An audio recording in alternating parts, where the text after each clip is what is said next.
Hello, and welcome to NightSleepWhisper. Tonight, we embark on a journey through time. Amidst the foggy streets of Victorian London and the hum of brass gears, we will whisper a secret long forgotten. The secret of the Silver Nightingale. Across these 50 chapters, we will follow Arthur and Elena on a quest that spans the world. So, lean back, gently close your eyes, and take a deep breath. Turn off the lights in your mind. The story is about to begin. Sleep well. The fog was thick and yellow.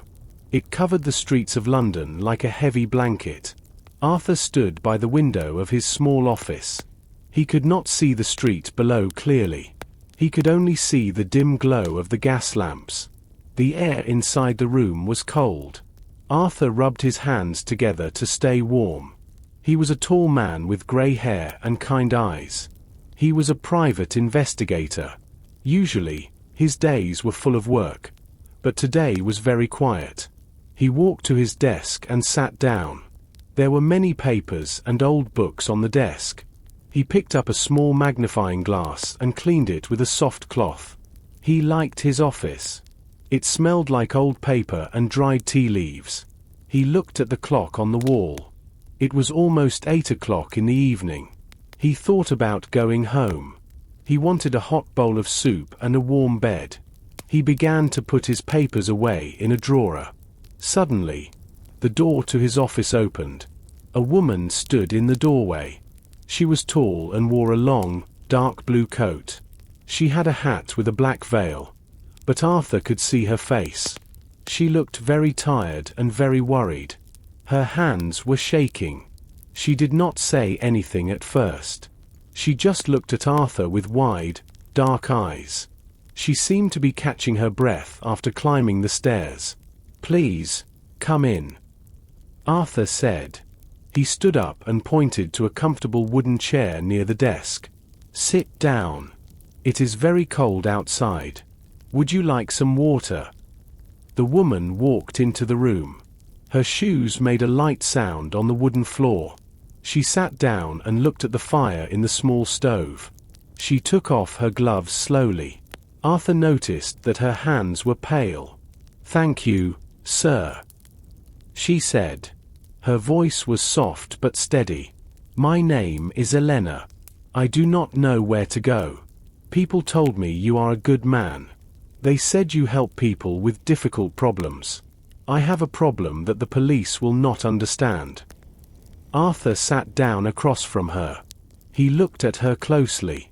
She wore expensive clothes, but her dress was a little dirty at the bottom. She had a look of deep sadness in her eyes. He felt sorry for her. "I try my best, Miss Elena," Arthur replied. "Tell me what is wrong.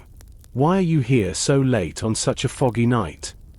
Elena took a deep breath. She reached into her small leather bag and pulled out a photograph. It was a picture of an old man with a big smile and a white beard. "This is my father," she said. "He was a scientist and a scholar. He died 2 months ago. But before he died, he gave me something very important. He told me to keep it safe. He said it was a great secret that could change many things." Arthur leaned forward. He was interested now. "What did he give you, exactly?" Elena whispered the answer. "A small silver box. It has beautiful carvings on it. And last night, someone broke into my house and took it. They did not take my money or my jewelry. They only took the box." Arthur looked at the photograph of the old man for a long time. The man had kind eyes, much like Elena. Arthur placed the photo back on the desk and looked at his new client. The room was very quiet. Outside, the fog pressed against the windows, making the office feel like a small island in a grey sea. "Tell me more about this silver box," Arthur said. "What does it look like? Is it large? Does it have a special mark?" Elena cleared her throat. She used her hands to show the size. "It is small. It can fit in the palm of your hand. It is made of bright silver, and it is very heavy for its size. On the top, there is a beautiful carving of a small bird. It is a nightingale. The bird has a tiny blue stone for an eye. Arthur wrote these details down in a small notebook. He used a fountain pen, and the ink was dark and wet. A silver box with a nightingale. That is very specific. And you say there was a letter inside. Elena nodded. A small tear ran down her cheek, but she wiped it away quickly. Yes. My father gave it to me on his last day. He told me the letter was very important. He said I must not open the box until my next birthday. That is only 2 weeks away. I wanted to follow his wishes, so I kept the box locked in a wooden cabinet in my library. And the cabinet? Arthur asked. Was it broken? No. Elena replied. That is the strange part. The cabinet was open, but the lock was not broken. It was as if the thief had a key, or perhaps they were very good at opening locks without a key. I heard nothing during the night. I woke up this morning and went to the library to read. I saw the cabinet door was open. My heart started to beat very fast. When I looked inside, the silver box was gone. Arthur tapped his pen against the desk. He thought about the muddy footprint and the blue glass he planned to look for later. He didn't tell her about his ideas yet. He wanted to hear everything she knew first. Did your father have enemies? Arthur asked. A man with such a big secret often has people who want to know it. Elena looked down at her hands. My father was a quiet man. He spent all his time with his books and his machines. But he did have old friends from the university. Sometimes they argued about science and the future. He always said that some secrets are too powerful for the wrong people. Arthur stood up. He put on his long grey coat and picked up his hat. I will help you. Elena. This is not a simple theft. If someone wanted money, they would take your jewelry. They wanted that letter. We must find it before they understand what it says. Elena stood up too.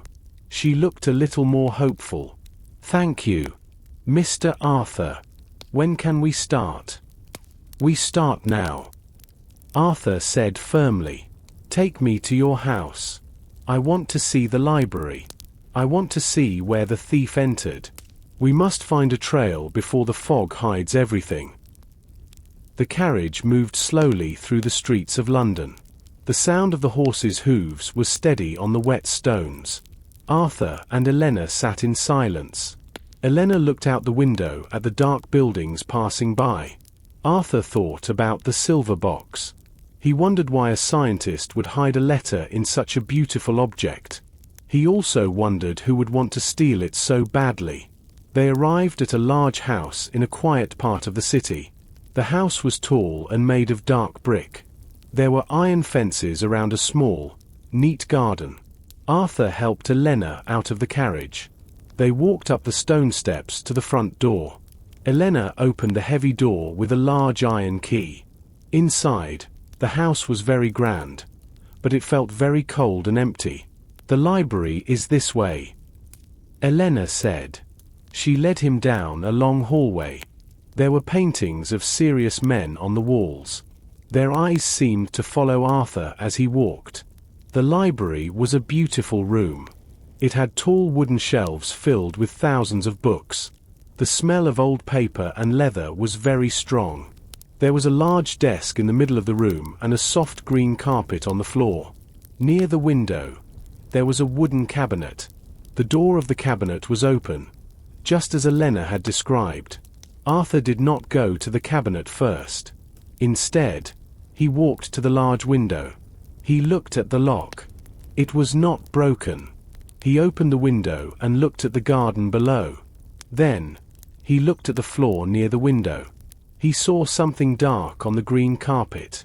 He knelt down to see it better. Is that mud? Elena asked. She stood behind him, holding a candle. The light from the candle made long shadows on the walls. Yes. Arthur said. "It is thick, dark mud. It is still a little wet. The thief came in through this window." They were very careful not to break the glass, but they could not hide their tracks. He moved his hand along the edge of the window frame. Suddenly, he stopped. He saw a small, bright spark in the corner. He used his pocket knife to pick it up very carefully. It was a tiny piece of blue glass. It was not from a window. It was thick and had a curved shape. It looked like a piece of a broken lamp. "Look at this," Arthur said. He held the blue glass up to the candlelight. "This is a very important clue. This glass is a special color. It is a very deep, rich blue. Not many people in London have lamps made of this glass." Elena looked at the blue shard. Her face was very pale. "I have never seen that before. It does not belong in this house. My father only had clear glass lamps." Arthur put the blue glass into a small paper bag. He put the bag safely in his pocket. "The mud tells me the thief walked through the docks recently. The glass tells me they might visit a very specific place. Now, I must find out where this glass is made." Arthur left the grand house and walked back into the cold night. He did not take a carriage this time. He wanted to walk. He needed to think. The fog was still very thick, but Arthur knew these streets well. He walked toward the River Thames. The air began to smell different. It smelled of salt, wet wood, and old fish. He was near the docks. The docks were a dangerous place at night. The streets were narrow and the ground was slippery with mud. Arthur kept his hand on his pocket, where the blue glass was safe. He looked for a specific place. Finally, he saw a small, flickering sign. It said "The Rusty Anchor." It was an old tavern where sailors and workers went to drink warm ale after a long day. Arthur pushed the heavy wooden door open. Inside, the room was hot and crowded. There was a large fire in the hearth. The air was thick with the smell of tobacco and cheap food. Men with rough hands and tired faces sat at small tables. They talked in low voices. No one looked at Arthur as he walked to the bar.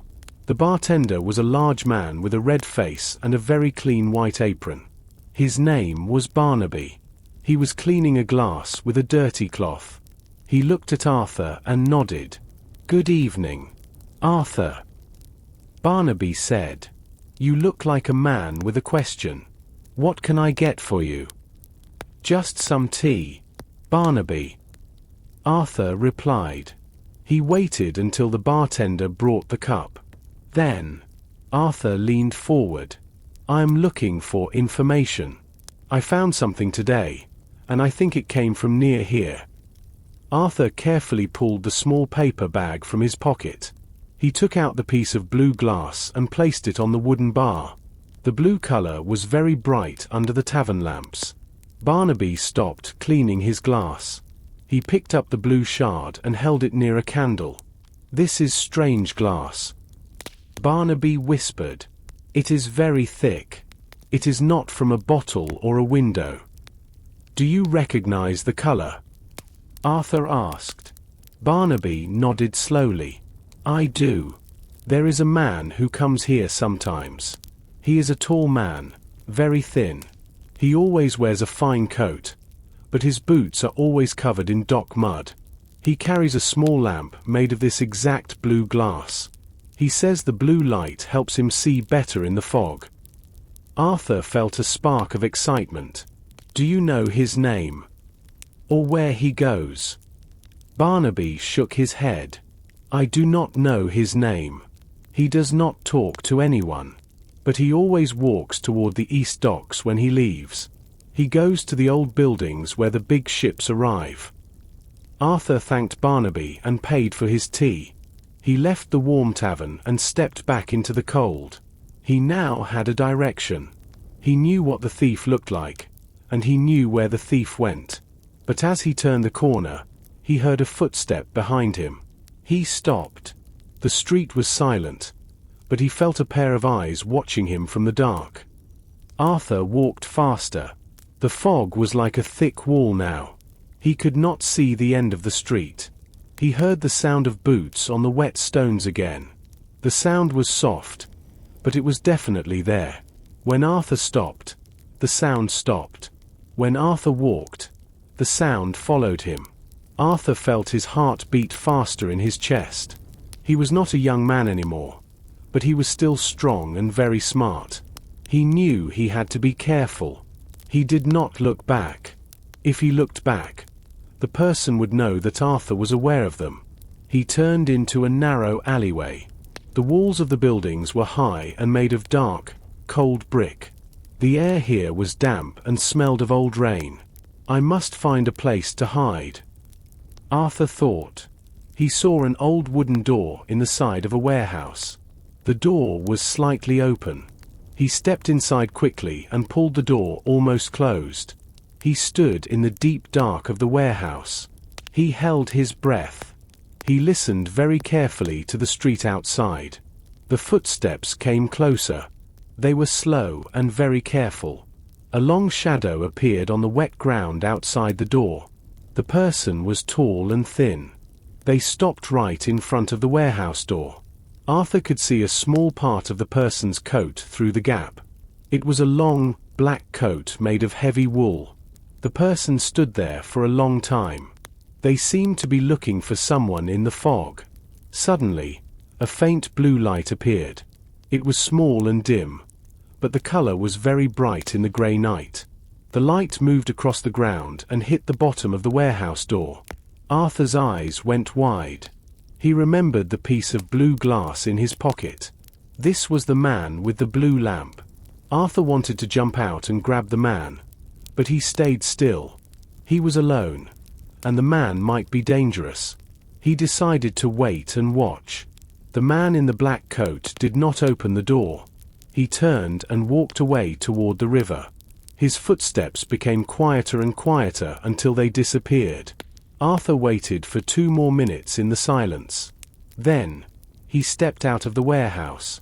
The street was empty again. The only thing he could see was the yellow glow of the distant street lamps. "He is following me," Arthur said to himself in a low voice. "He knows I am looking for the box.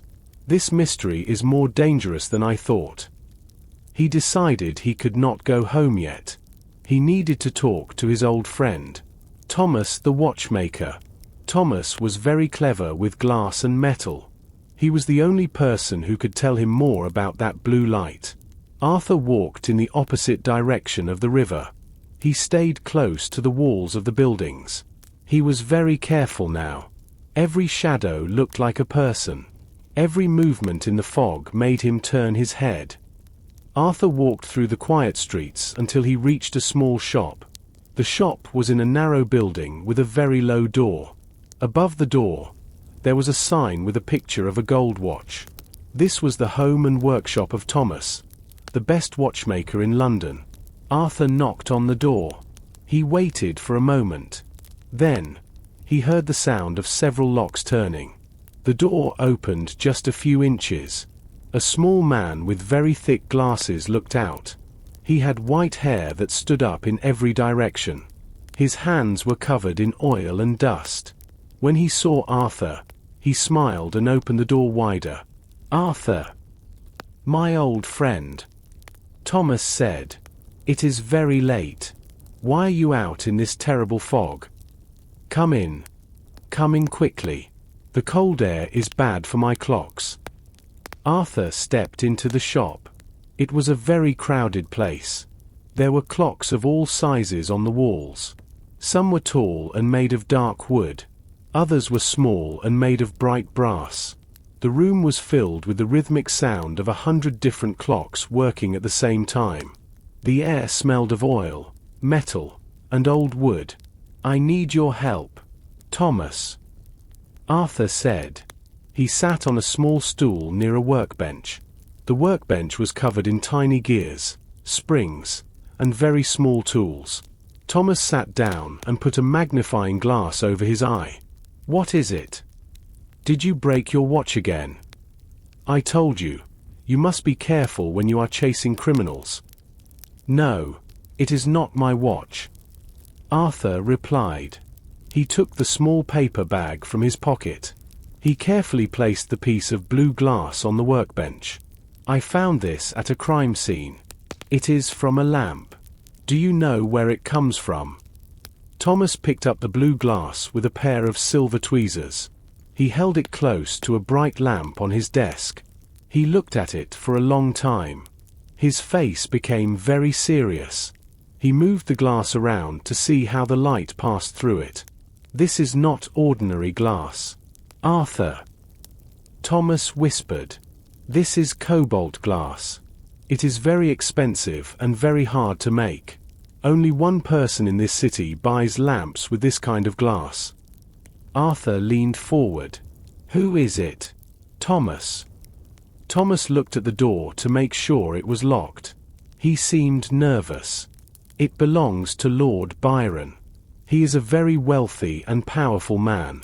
He lives in the large mansion on the hill, just outside the city.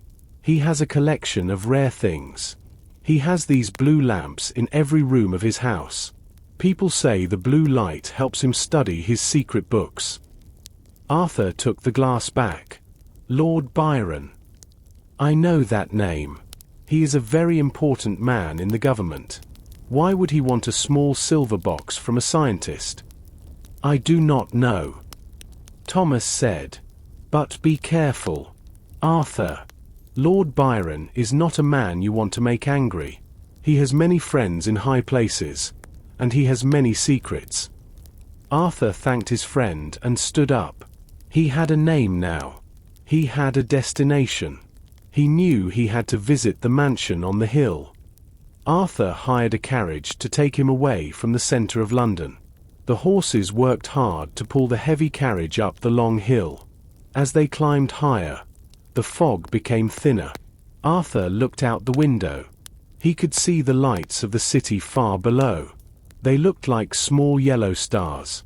Soon, they reached the top of the hill. A very large wall made of grey stone stood there. Behind the wall was the mansion. It was a massive building with many chimneys and sharp towers. It looked very old and very expensive. The carriage stopped in front of two large iron gates. Two stone lions sat on either side of the entrance. They looked very fierce in the moonlight. Arthur stepped out of the carriage. He looked through the iron bars of the gate. The house was mostly dark, but a few windows on the second floor were glowing. The light coming from those windows was not yellow or white. It was a deep, bright blue. It was the same color as the piece of glass in Arthur's pocket. So, Thomas was right. Arthur whispered to himself. This is the home of the blue lamps.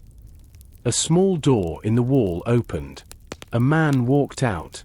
He wore a dark green uniform with gold buttons. He looked very serious and did not smile. He was a guard. He held a large lantern, but this lantern had normal yellow light. Can I help you, sir? The guard asked. His voice was cold. This is private property. You cannot stand here. Arthur smiled and tried to look like a friendly traveler. I am sorry. I think my driver is lost. Is this the home of Lord Byron? The guard nodded slowly. It is. But Lord Byron does not see visitors without an appointment. You should leave now. Just then, a black carriage drove up to the gates. The guard opened the heavy iron gates quickly. As the carriage passed Arthur, he saw a face through the glass.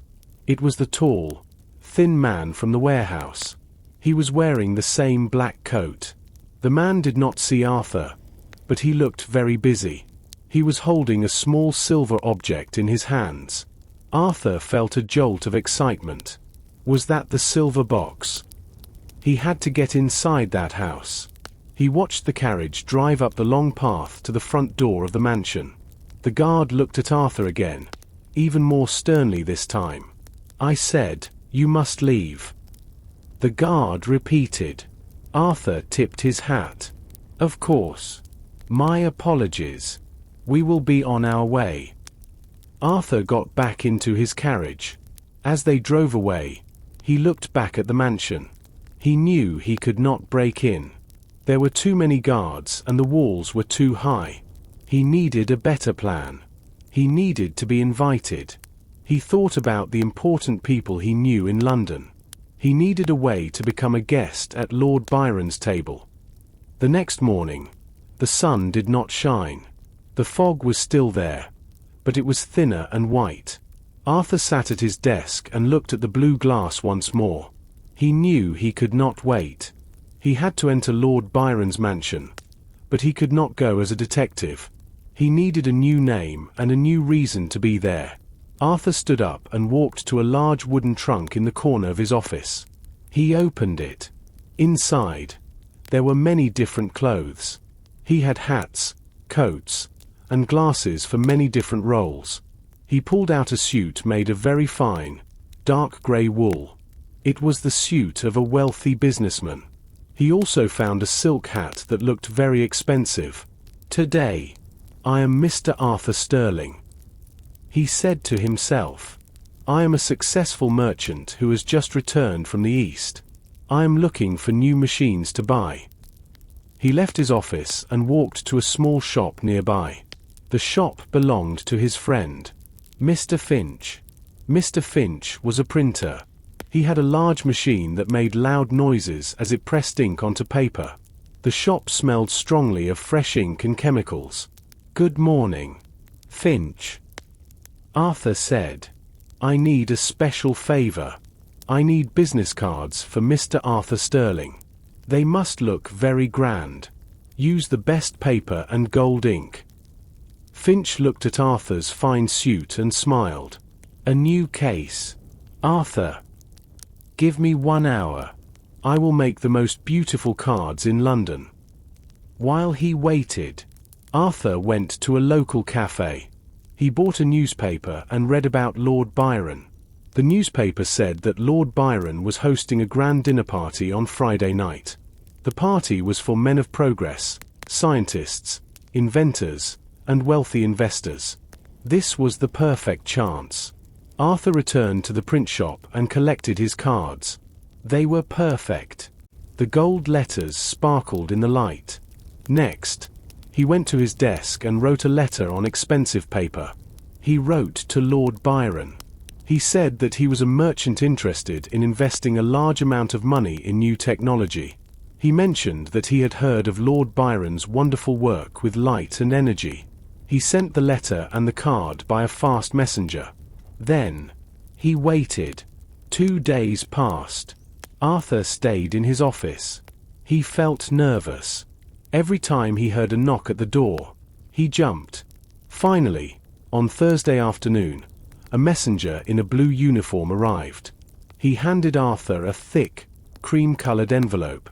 It was closed with a red wax seal. The seal had the shape of a lion. Arthur opened the envelope with a small knife. Inside was a card with gold edges. It said, "Lord Byron requests the pleasure of the company of Mr. Arthur Sterling at a dinner for the men of progress. Friday evening at 8 o'clock. Arthur smiled. He had the invitation. He was 1 step closer to the silver box and the truth. But he knew the dinner would be like a game of chess. One wrong move, and he would lose everything. The night of the dinner party arrived. The mansion on the hill was no longer dark. Bright light poured from every window. As Arthur's carriage approached, he saw many other expensive carriages lined up at the gate. Men in black suits and women in silk dresses walked toward the front door. Arthur took a deep breath. He adjusted his silk hat and stepped out. Inside, the mansion was even more beautiful than he imagined. A large crystal lamp hung from the ceiling.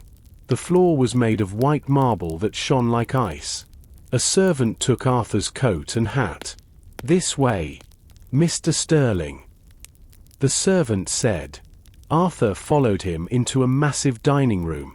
A long table was covered with a white cloth, silver plates, and many candles. About 20 people were already there. At the head of the table sat Lord Byron. He was a tall man with a thick, dark beard and very sharp eyes. He looked like a man who was used to getting what he wanted. "Welcome, Mr. Sterling," Lord Byron said. His voice was deep and slow. "I hear you have a great interest in the future of our city." "Indeed, Lord Byron," Arthur replied with a polite smile. "I believe that science and money can do great things together." The dinner began. The guests talked loudly about factories, ships, and new inventions. Arthur ate slowly. He watched the room carefully. He noticed that Lord Byron often looked at a heavy wooden door at the end of the hallway. Every few minutes, a man in a black coat whispered something into Lord Byron's ear. It was the same man from the docks. Arthur waited for the right moment.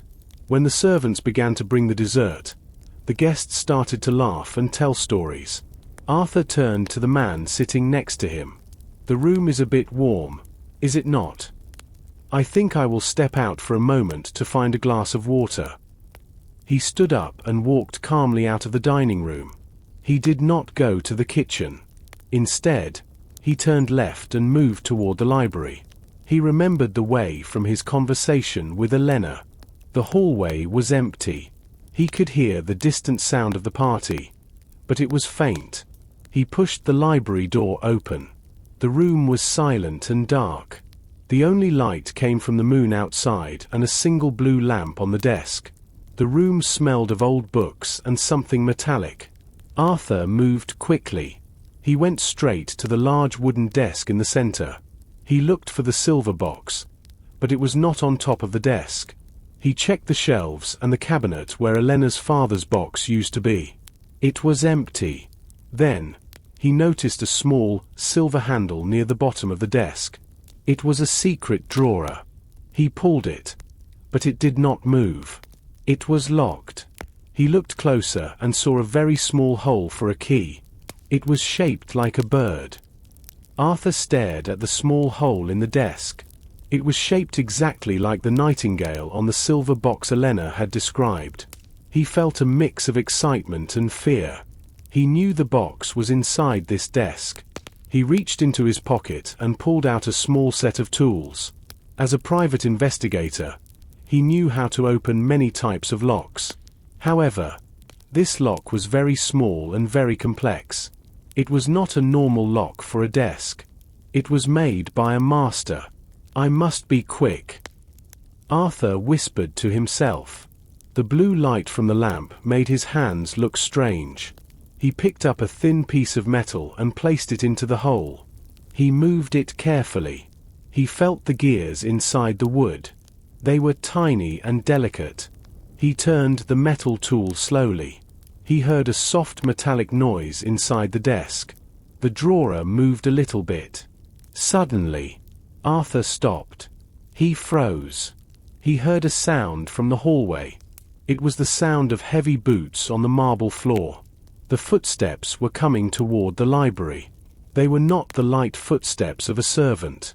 They were slow and heavy. Arthur looked around the room. There were no many places to hide. The desk was in the middle of the floor. The bookshelves were against the walls. Then, he saw the large windows. They were covered by thick, heavy curtains made of dark red velvet. He ran to the window and stepped behind the fabric. He pulled the curtains close to his body. He stood very still. He tried to make his breathing slow and quiet. The library door opened. The sound of the hinges was loud in the silent room. Arthur could see a small gap between the curtains. He saw two men enter the library. One was Lord Byron. The other was the tall, thin man in the black coat. "Mr. Blackwood." Lord Byron walked to the desk. He looked angry. "Is everything ready, Blackwood?" he asked. His voice was like low thunder. "Almost, my lord," the thin man replied. He took off his black hat. "The machine is in the warehouse. We only need the silver key to start the final phase." Without the letter from the box, We do not have the final code. Lord Byron sat in his chair. He was only a few feet away from Arthur. Arthur could smell the tobacco from Lord Byron's coat. The girl does not know the code, Lord Byron said. Her father was a fool to give it to her. But he was a genius to build the machine. Soon, all of London will be under our control. No more dark streets. No more weak government. We will have the power. Lord Byron reached into his pocket and pulled out a small silver key. He put it into the bird-shaped hole. He pulled the drawer open fully. He reached inside and lifted out the silver box.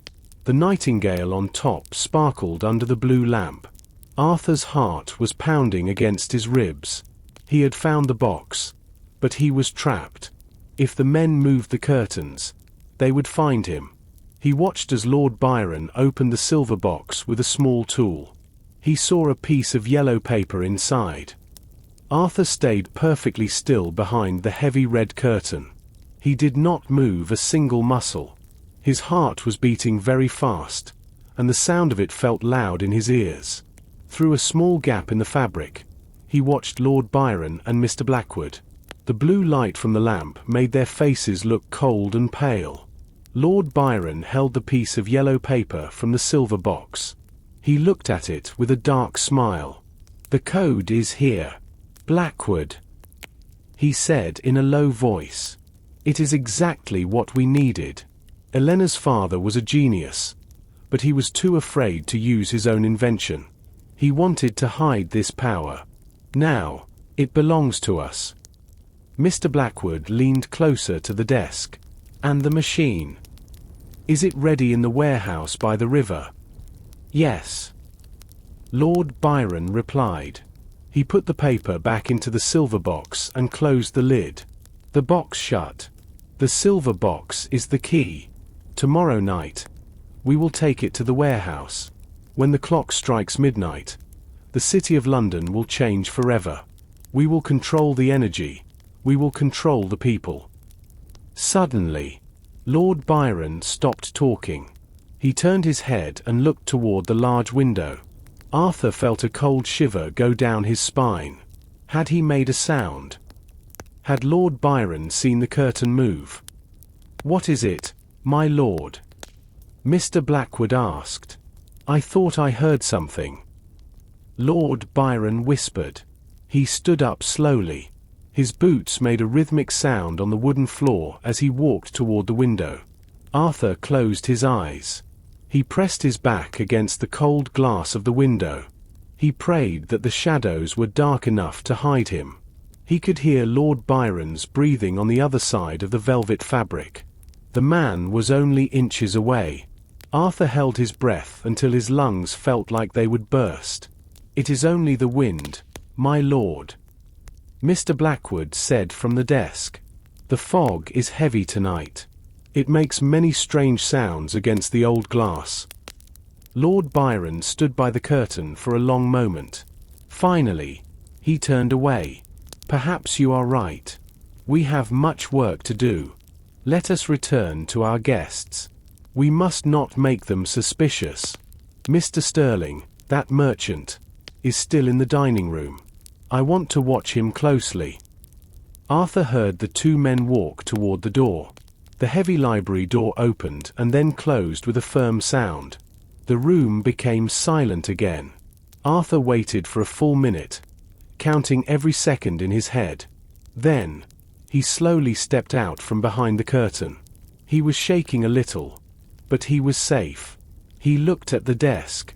The silver box was gone. Lord Byron had taken it with him. Arthur knew he had to leave the mansion immediately. He had heard enough. He knew about the warehouse by the river. He knew about the plan for tomorrow night. He moved quietly to the library door. He opened it just an inch and looked into the hallway. It was empty.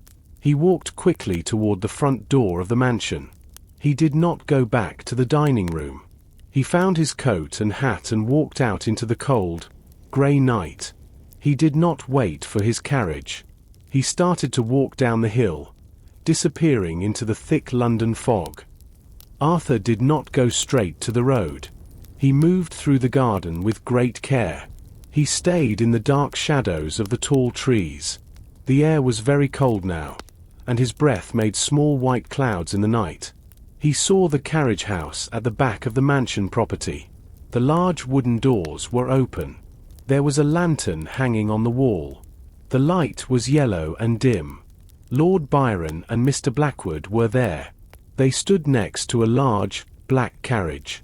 Lord Byron held the silver box tightly in his hand. He looked at the Nightingale carving with a strange, hungry look in his eyes. He seemed very excited. "The river is high tomorrow night," Mr. Blackwood said. He was checking the wheels of the carriage. "The water will provide the power for the machine. We must be at the warehouse by 11 o'clock. Everything is prepared." "Yes," Lord Byron replied. His voice was full of pride.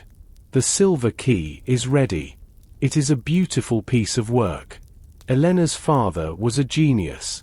He knew how to use the energy of the flowing water. He wanted to use it to give light to the whole city for free. But he was a weak man. He did not have the courage to take control. We will use his work to rule." Arthur listened from behind a large green bush. He felt a cold wind on his face. He realized the silver key was not just a key for a door. It was a key for the machine. It was a control tool. If they used the river's power with this machine, they could control all the energy in London. And what about the merchant? Mr. Sterling? Mr. Blackwood asked. He looked toward the mansion. He left the dining room early. "I do not like him, my lord. He asks too many questions. I think he is hiding something." Lord Byron laughed. It was a cold, dry laugh. "Do not worry about him, Blackwood. He is just a man with more money than brains. He is not a threat to us. By the time he realizes what is happening, it will be too late for everyone. Tomorrow, the silver key will start the machine. London will be ours." The two men entered the carriage. The driver sat on the high seat. He wore a heavy coat and a dark hat. He looked at the road ahead. The carriage moved slowly away from the mansion. The sound of the heavy wheels was steady on the gravel path. Arthur waited until the carriage was gone. He felt a deep sense of danger. He knew the location now, the old warehouse near the Thames. He had to tell Elena what he had discovered. He had to stop them before midnight tomorrow. He walked quickly to the main gates. The guard was busy looking at a map. Arthur slipped through the iron bars and ran down the hill toward the city. The city of London was sleeping below him. The people did not know about the dark plan. Arthur looked at the river in the distance. The water looked like a giant, dark snake in the moonlight. He knew the final battle would be there, by the cold, deep water of the Thames. Arthur arrived at his office in the early hours of the morning. The fog was finally starting to lift, leaving the streets damp and grey. His legs were tired from walking, and his mind was heavy with the things he had heard at the mansion. He climbed the wooden stairs slowly. When he reached his door, he saw a light shining through the glass. He opened the door and found Elena sitting in the same wooden chair. She was wrapped in a thick wool shawl. A small candle was burning on the desk. She looked up quickly when she heard him enter. Her eyes were red from lack of sleep. "Mr. Arthur," she cried, standing up. "I could not stay at home. I was too afraid. Did you find anything? Is my father's box safe?" Arthur took off his silk hat and placed it on the desk. He sat down and sighed. "I found the box, Elena. It is at the mansion of Lord Byron. I saw it with my own eyes. But it is not safe. Lord Byron and another man have it. They are planning something very big and very dangerous." Elena sat back down. Her face was very pale in the candlelight. "Lord Byron? Why would a man like him want my father's invention? He has everything already. He wants power. Arthur said firmly. He wants to control the city's energy. He spoke about a machine and a silver key. He also had a partner. I saw a man in a long, black coat. He was tall and very thin. He had a very cold face and very sharp, dark eyes. He seemed to know a lot about your father's work. Elena froze. She gripped the edges of her shawl tightly. A tall, thin man in a black coat. Did he have a small scar on his left cheek? Near his eye. Arthur thought back to the moment in the library and the carriage house. He remembered the man's face clearly under the blue lamp. Yes. Arthur said. He did. Who is he? Elena. Elena looked down at the floor. A small sob escaped her throat. That is Mr. Blackwood. He was my father's business partner many years ago. They were best friends once. They worked together in a small laboratory near the river. But they had a terrible argument. My father wanted to give his inventions to the people for free. He wanted to help the poor. But Mr. Blackwood wanted to sell the ideas to the government and make a lot of money. So, he came back for the secret. Arthur muttered. Yes. Elena whispered. My father told me that Mr. Blackwood was a dangerous man. He said that Blackwood would stop at nothing to get what he wanted. After the argument, Mr. Blackwood disappeared. I thought he had left London forever. I never imagined he was working with Lord Byron. Arthur stood up and walked to the window. The sun was starting to rise over the city, but the sky was still a dull grey. They are going to the warehouse tonight. Arthur said. They are going to start the machine at midnight. We have very little time. Elena. We must find that warehouse and stop them before they use the silver key. Arthur watched the sun rise over the London chimneys. The light was weak, but it helped him think. He turned back to Elena. She was still sitting by the desk, looking at the small candle. The candle was almost gone now. Mr. Blackwood. Arthur repeated the name. He is the key to this mystery. If he was your father's partner, he knows how the machine works. Lord Byron has the money and the power, but Blackwood has the knowledge. Elena looked up. Her eyes were full of fear. Mr. Blackwood was always very clever with gears and electricity. My father used to say that Blackwood could fix anything with a piece of wire and a smile. But his smile was never kind. It was always cold. Arthur picked up his notebook and began to write. We need to know more about their old laboratory. Where was it? If they are using a warehouse now, maybe it is the same place. Elena closed her eyes, trying to remember. It was a long time ago. I was very young. I remember the smell of the river.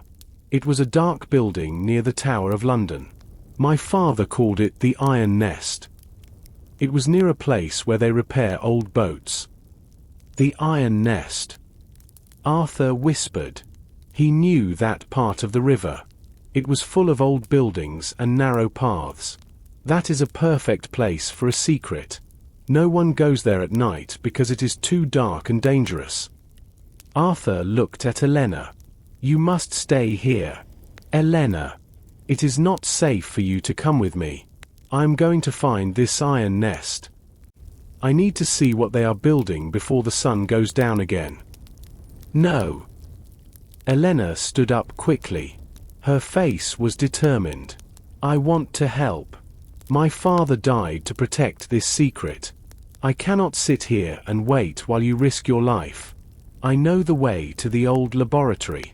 I remember the symbols on the door. Arthur looked at her for a long moment. He saw the strength in her eyes. She was not just a worried daughter anymore. She was a woman who wanted justice. He sighed and nodded. Very well. Arthur said. But you must do exactly what I say. We are not going there to fight. We are going there to look. We need to find the warehouse and see how many guards they have. He went to a small cabinet and took out a heavy iron key and a small pistol. He checked the pistol and put it in his coat pocket. He hoped he would not need to use it. He also took 2 dark cloaks from the trunk. He gave one to Elena. "Put this on," he said. "The blue coat is too bright. We must look like 2 ordinary people walking by the river. We must be invisible." They left the office and walked down the stairs. The city was waking up now. Shopkeepers were opening their doors, and horses were pulling milk carts. No one looked at the man and the woman in dark cloaks. They walked toward the river, moving closer to the heart of the mystery. The walk to the docks was long. Arthur and Elena moved through the crowded streets of East London. The air here was heavy with the smell of coal smoke and wet wood. As they got closer to the river, the noise of the city changed. They heard the shouting of sailors and the heavy transition of wooden crates on the stone ground. "It is just around this corner," Elena whispered. She pulled her dark cloak tighter around her shoulders. They turned into a narrow lane. The buildings here were very tall and very old. They were made of dark brick that looked black from years of soot. At the end of the lane stood a massive warehouse. It sat right on the edge of the Thames. The water of the river was brown and moved quickly against the stone walls. "There it is," Elena said, pointing to a large wooden door. "The Iron Nest." Above the door, there was a small symbol carved into the wood. It was a circle with a lightning bolt inside it. It was the same symbol Arthur had seen on some of the papers in the library. The warehouse looked abandoned. The windows were high up and covered in thick dust. Many of them were broken. "Wait," Arthur said softly.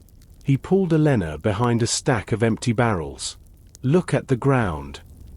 In the thick, wet mud in front of the warehouse, there were fresh tracks. They were the tracks of a heavy carriage and many horses. There were also many footprints from heavy boots. "They are already here," Arthur muttered. Suddenly, a small side door opened. Mr. Blackwood stepped out. He was not wearing his fine coat now. He wore a heavy leather apron over his shirt, and his sleeves were rolled up. His arms were covered in black oil. He looked at the sky and then at his pocket watch. He seemed to be waiting for someone. After a minute, 2 large men came out of the warehouse. They were carrying heavy metal pipes. They walked to the edge of the river and began to lower the pipes into the water. Arthur watched closely. He saw that the pipes were connected to a large machine inside the building.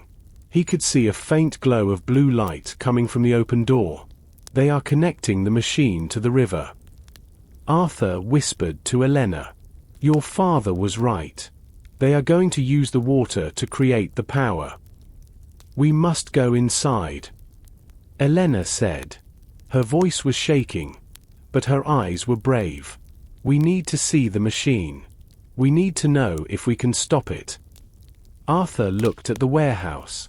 There were guards at the main door, and Mr. Blackwood was still standing by the side entrance. It was too dangerous to walk in. "Not through the door," Arthur said. "Look up there." He pointed to a small window near the roof. There was an old iron ladder on the side of the building. It looked rusty and weak, but it was their only way. "I will go first," Arthur said. "Stay close to me, and do not make a sound. If they see us, we will not have a second chance." They moved slowly toward the ladder.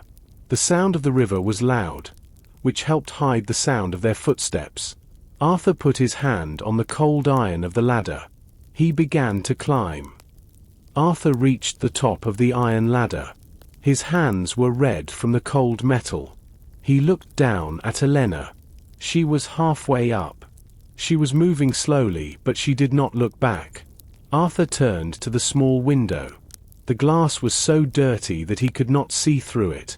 He used his elbow to push the window. It did not move at first. He pushed harder. The wooden frame made a dry, scraping sound. But finally, it opened. He crawled through the opening and onto a narrow wooden walkway. The walkway was high above the floor of the warehouse. He reached back and helped Elena inside. They stood together in the dark, looking down. The warehouse was enormous. Below them, the room was filled with large brass machines and thick pipes. The air smelled of hot metal and oil. "Look," Elena whispered. She pointed to the center of the room. There was a giant machine made of bright copper and steel. It looked like a heart with many metal veins. The veins were connected to the pipes that went into the river. In the middle of the machine, there was a small platform. The silver box sat on that platform. It was open. The blue stone in the eye of the Nightingale was glowing with a strange, pulsing light. Arthur saw Mr. Blackwood below. He was walking around the machine with a large wrench. He was tightening bolts and checking the pressure. Lord Byron was there too. He was standing near a large lever. He looked at the machine with a face full of greed.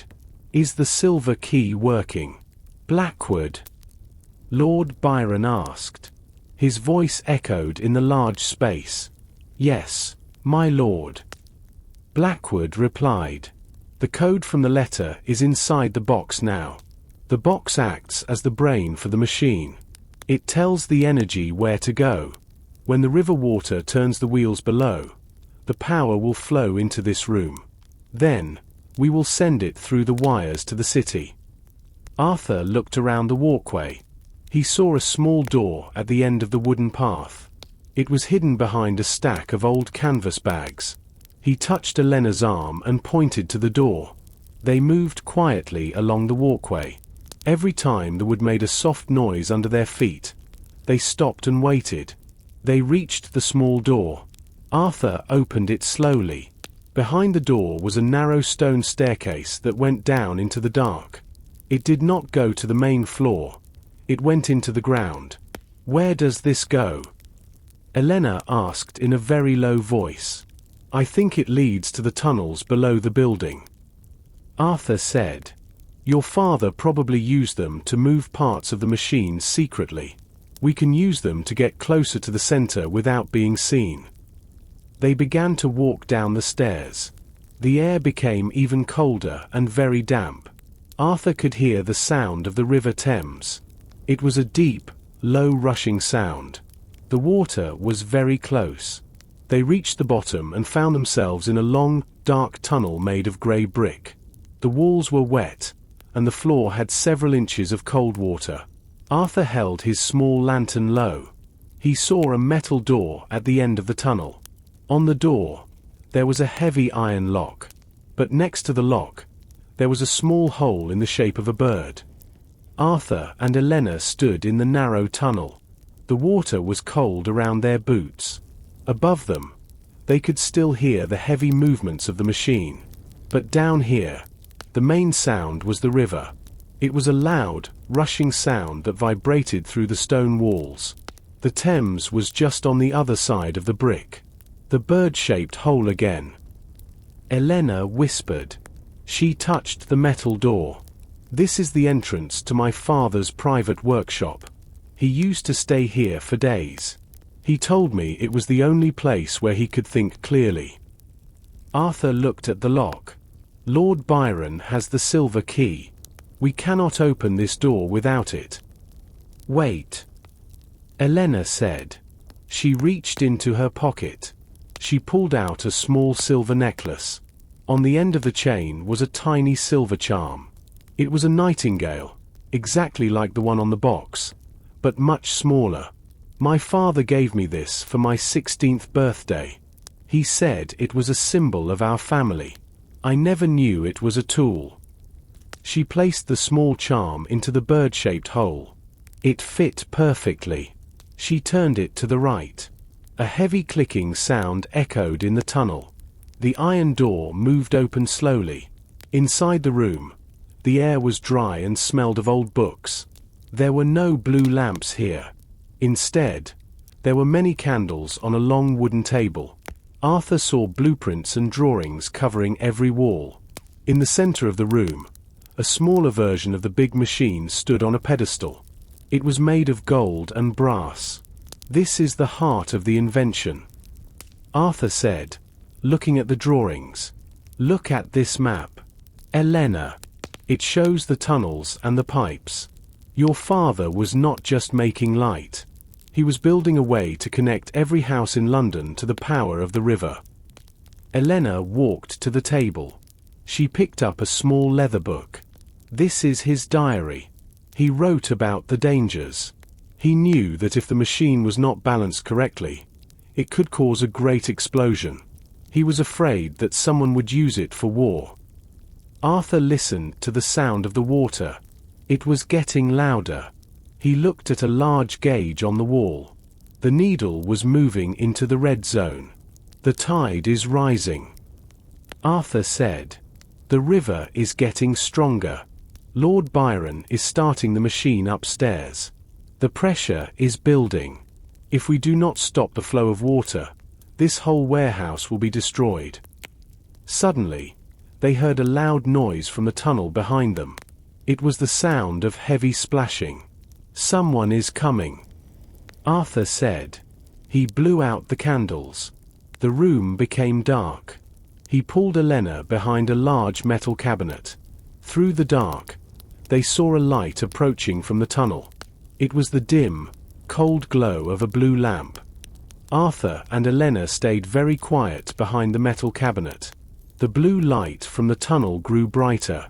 It painted the walls of the secret workshop in a cold, ghostly color. Arthur held his breath.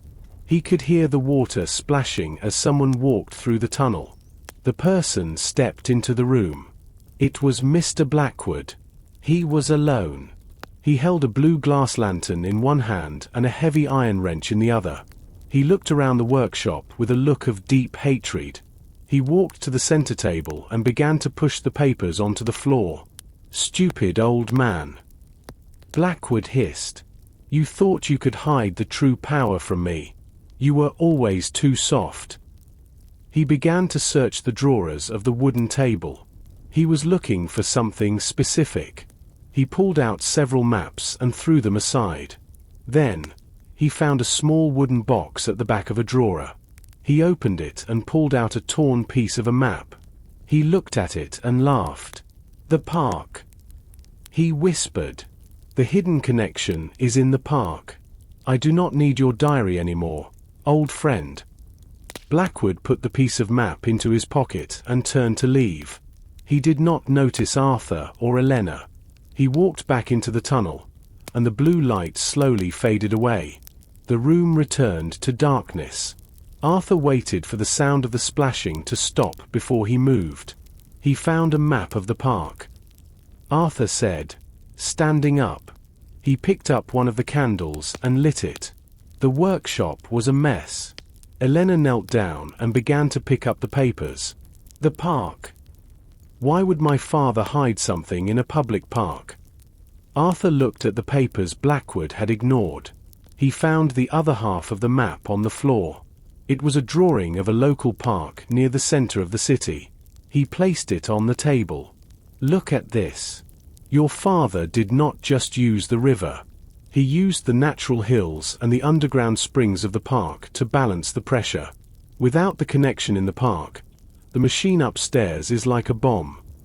Arthur pointed to a specific spot on the map. There was a drawing of a very large oak tree with a mark carved into the bark. "This is the second clue. Blackwood has one half, but we have the other. He knows where the park is, but he might not know exactly where to look. We must get there before he does." "But what about the machine here?" Elena asked. She looked at the gauge on the wall. The needle was shaking.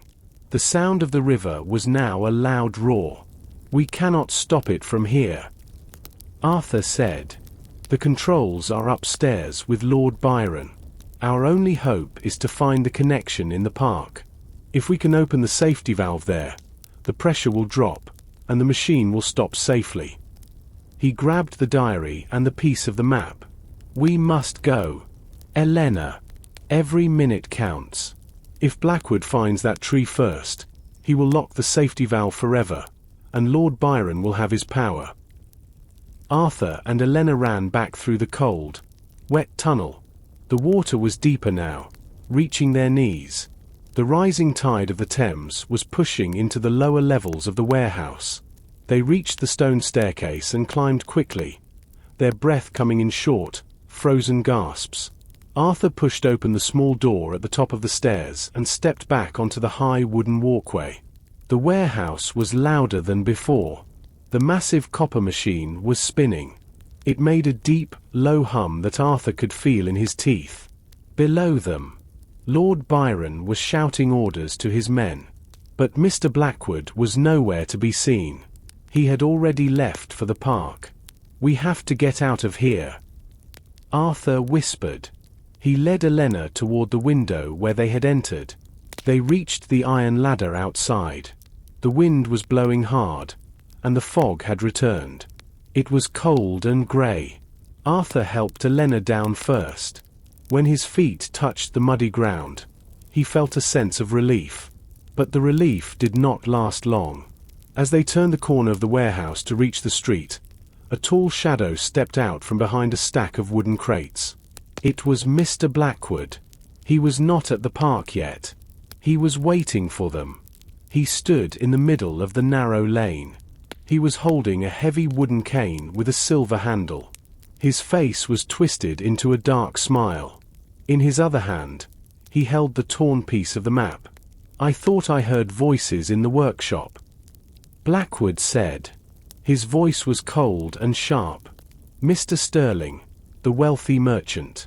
Or should I say, Arthur the detective." Arthur stepped in front of Elena. He reached for the pistol in his pocket. But Blackwood was fast. He raised his cane and pointed it at Arthur. The silver handle had a small, dark hole at the end. It was not a normal cane. It was a hidden weapon. "Do not move," Blackwood warned. "I am a man of science, but I am also a man of business. I do not like people who interfere with my investments." Elena stepped out from behind Arthur. "You were my father's friend. How could you do this? You are going to destroy the city." Blackwood laughed. "I am going to save the city from its own darkness, Elena.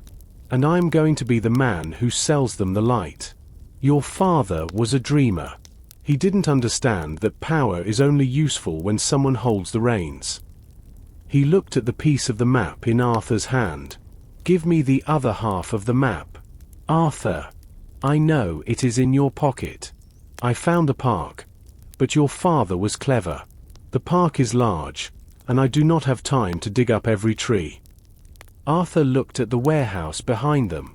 Smoke was starting to rise from the top of the copper machine. The pressure was building. He looked at Blackwood, then at the map.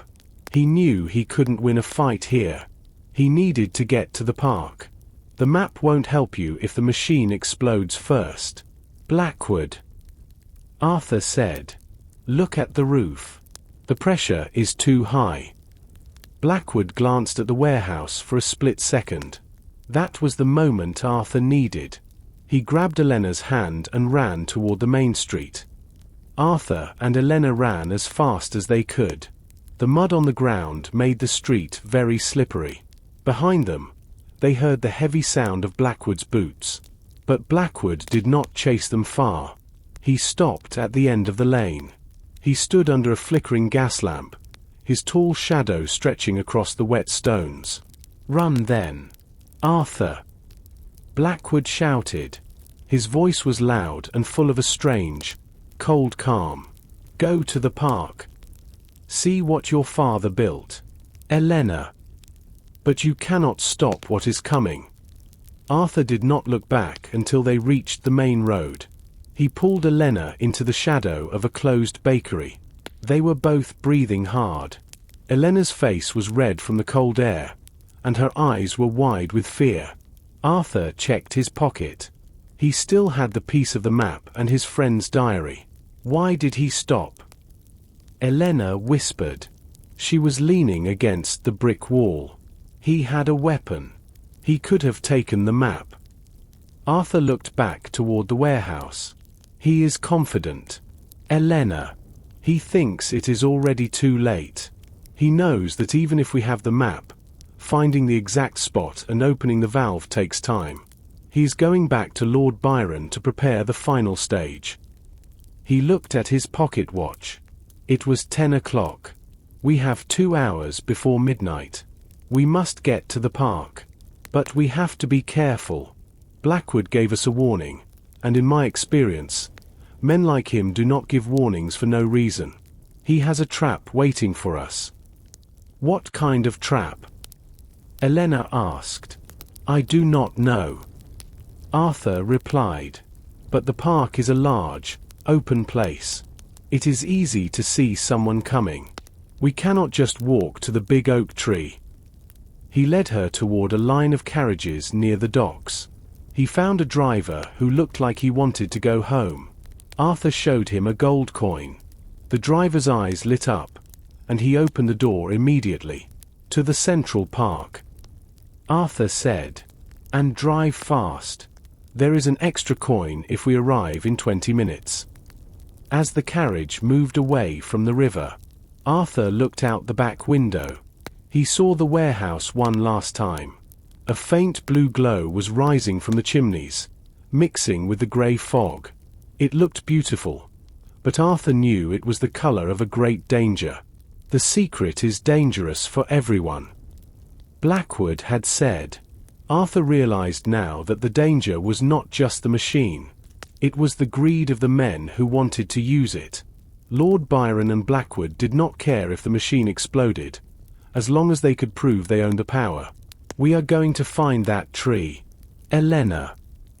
Arthur said, taking her hand. Your father's dream will not become a nightmare. The carriage raced through the dark streets. The sound of the horses' hooves was like a drum, counting down the minutes to midnight. The carriage moved through the city. Arthur looked out the window. He saw a young man standing on a street corner. The man was holding a stack of newspapers. He was shouting about the news of the day. Arthur knocked on the roof of the carriage. The driver stopped near the curb. Arthur stepped out and bought a paper with a small copper coin. He returned to the carriage and opened the paper.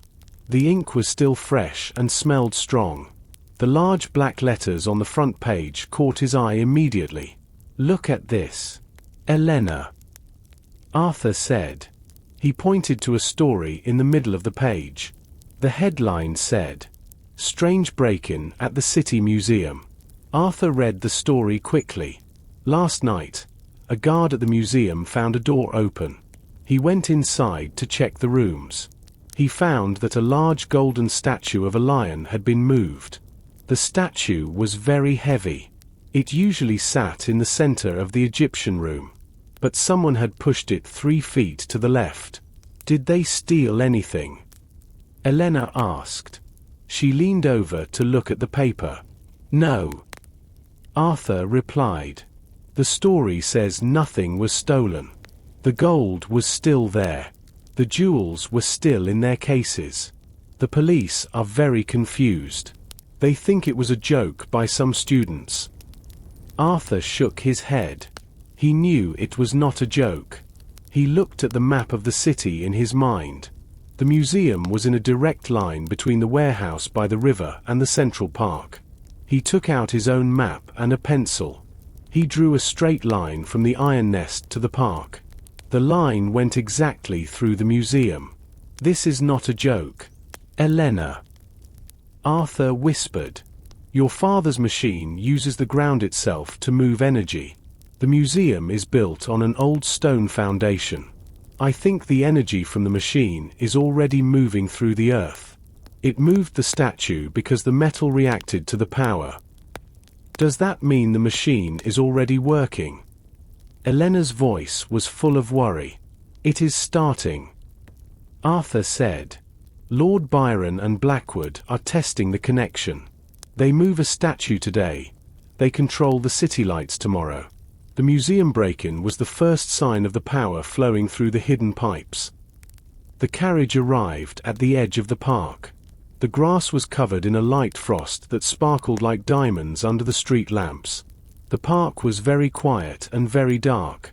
The tall trees looked like giant hands reaching for the sky. "We are here," Arthur said. He folded the newspaper and put it on the seat. "We must find the oak tree before the energy grows too strong. If a statue can move, a tree can fall. We must be very careful where we step." He helped Elena out of the carriage. They stood at the entrance of the park. The path ahead was long and disappeared into the shadows. Arthur held his lantern high, but the light did not go very far. The sun was high in the sky, but it gave no warmth. A cold wind blew through the empty branches of the trees. Arthur and Elena walked deep into the park. The grass was yellow and dry. They were far away from the main road now. The sounds of horses and people were gone. The only sound was the wind and the crunch of frost under their boots.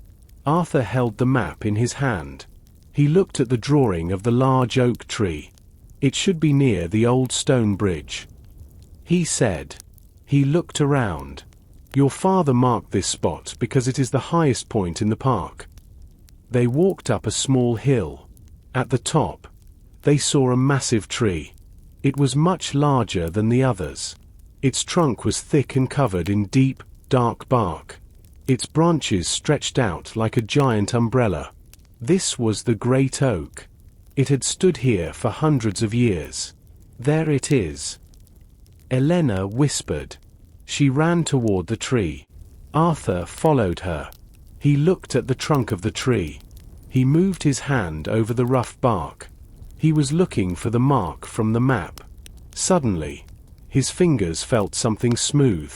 He pulled away some dry moss. There, carved into the wood, was the symbol, a small nightingale with a circle around it. "We found it," Arthur said. He felt a moment of hope. He looked at the ground around the base of the tree. The earth looked normal, but Arthur noticed that the frost was not white here. It was a strange, pale blue. He knelt down and touched the ground. It was warm. The energy from the warehouse was already reaching this spot. "The connection is below us," Arthur said. "We need to find the access point. Your father would not just leave it open. There must be a hidden door or a stone." Elena looked at the roots of the tree. She saw a large, flat stone that looked different from the others. It was grey and very smooth. She tried to push it, but it did not move. "Arthur, help me with this stone." Arthur put his shoulder against the stone and pushed with all his might. The stone moved to the side. Slowly, the stone moved to the side. Below it was a metal plate with a round handle. Arthur grabbed the handle and pulled. The metal plate opened like a door. A wave of warm, metallic-smelling air hit his face. Below the tree was a small, brick-lined room. Inside the room, Arthur saw a series of brass pipes and a large, glowing glass tube. The tube was filled with a bright blue light that pulsed like a heart. "This is the safety valve," Arthur said.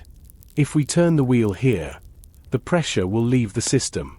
It will stop the machine at the warehouse." He reached for the brass wheel, but then he stopped. He heard a soft sound behind him. It was not the wind. It was the sound of a gun being cocked. "I told you it was a trap, Arthur," a voice said. Arthur turned around slowly. Standing near a smaller tree was Inspector Miller. He was holding his police pistol, and his face was full of sadness. Arthur did not move. He kept his hands where Inspector Miller could see them. Elena stood very still beside him. The wind blew through the branches of the great oak, making a soft, dry sound. The blue light from the hole in the ground painted Miller's police uniform a strange color. "Inspector," Arthur said quietly, "I did not expect to see you here. I thought we were friends. We have worked on many cases together." Miller's hand was shaking slightly as he held the pistol. He looked tired. "We are friends, Arthur. That is why I am telling you to walk away. Just leave the park. Take the girl and go home. Forget about the machine and the silver box." "I cannot do that, Miller," Arthur replied. "You know what Lord Byron and Blackwood are doing. This machine is dangerous. It is already moving statues in the museum. If it stays at full power, people will get hurt." Miller shook his head. "Lord Byron says it is the future. He says it will bring wealth to London. He promised me a high position in the new city government. He said my old age would be comfortable. I have worked for the police for 30 years. Arthur, I have nothing to show for it but a small room and a cold hearth." Arthur looked into the hole at the base of the tree. Near the glowing blue tube, there was a small metal shelf. On that shelf sat a heavy metal cylinder. It was made of dull grey lead. It looked very old and very important. "Is that why you are here, Miller?" Arthur asked. "To protect a cylinder of paper. That is the list." Elena whispered. She remembered her father talking about a list of names. The names of the people who helped build the machine.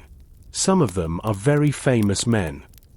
Arthur moved a step closer to the hole. Miller raised the gun. "Stop, Arthur. Don't make me do this.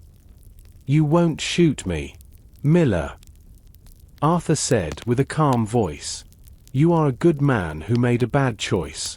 You are not a murderer." Arthur reached down quickly. He did not touch the brass wheel yet. Instead, he grabbed the metal cylinder from the shelf. It was cold and heavy. He pulled the cap off the end. Inside, there was a roll of thick paper. Arthur opened the paper. It was not just a list of names. It was a contract. It showed that many city leaders, including the head of the police, had given money to Lord Byron to build the machine. They wanted to own the energy so they could charge the people a lot of money for it. "This is the truth," Arthur said, holding the paper up. "It is not about science or the future. It is about greed. Your bosses are part of this, Miller. They are using you." Miller looked at the paper. His face became very pale. He looked like he was going to cry. The blue light from the safety valve began to pulse faster. The ground beneath their feet started to vibrate. The machine was reaching a dangerous level. "The pressure is too high," Elena shouted. "Arthur, the valve." Miller looked at the hole, then at Arthur. He slowly lowered his gun. I didn't know the whole truth," he whispered. "I thought it was legal." "Help us, Miller," Arthur said. "Help us stop it before the park is destroyed." Arthur, Elena, and Miller left the park quickly as the blue light began to fade. The immediate danger at the oak tree had passed, but the air was still thick with tension.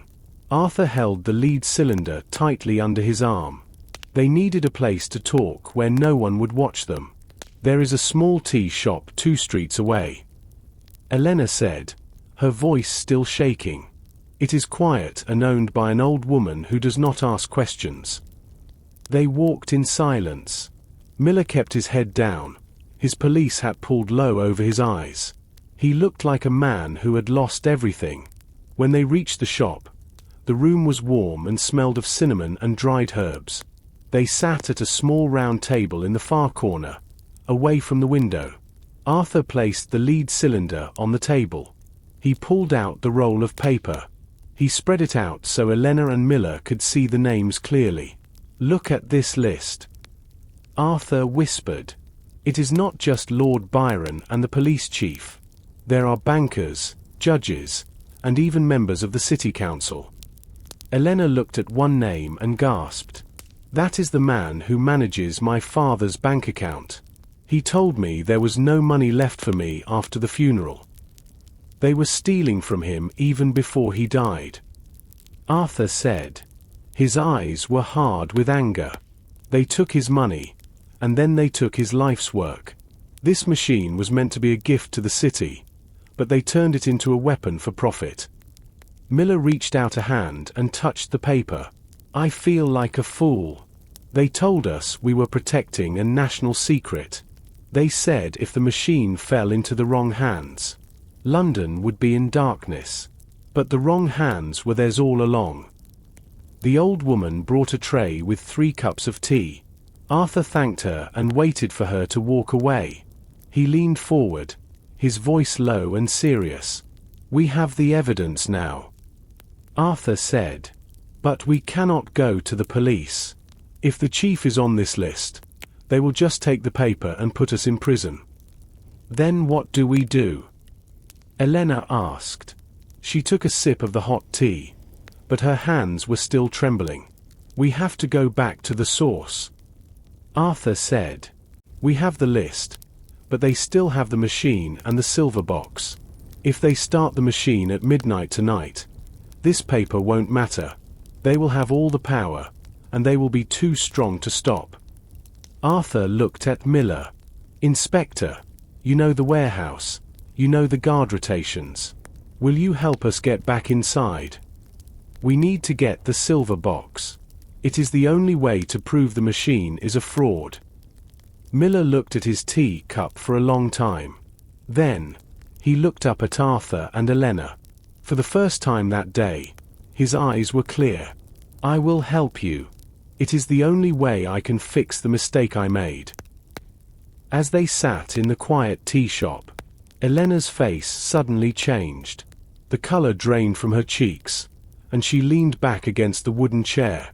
She looked very pale, almost as white as the sugar on the table. Her breath became short and fast. Elena. What is wrong? Arthur asked, his voice full of concern. He reached out to hold her hand. It was ice cold. I feel very strange.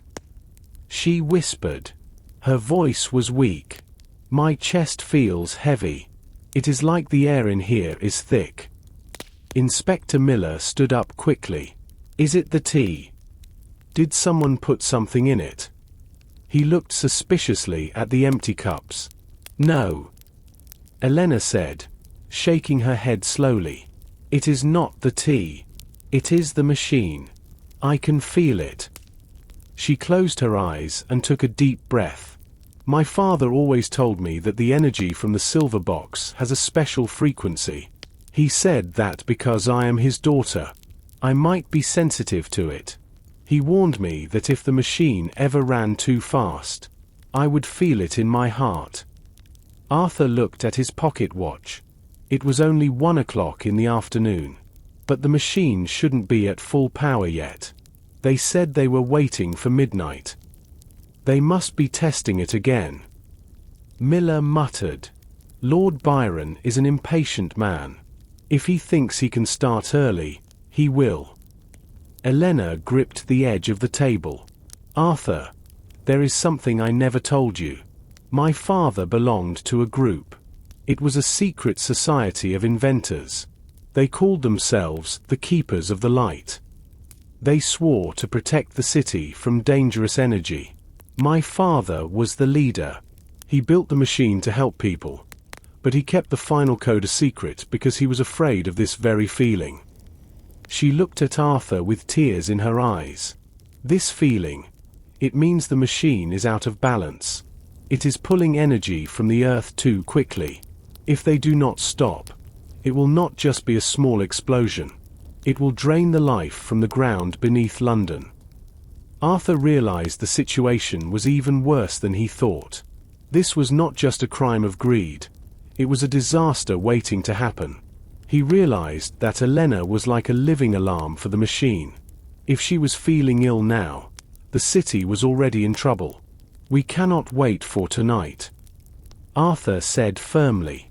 He stood up and helped Elena to her feet. Miller, we need to get to the warehouse now. Elena, Can you walk?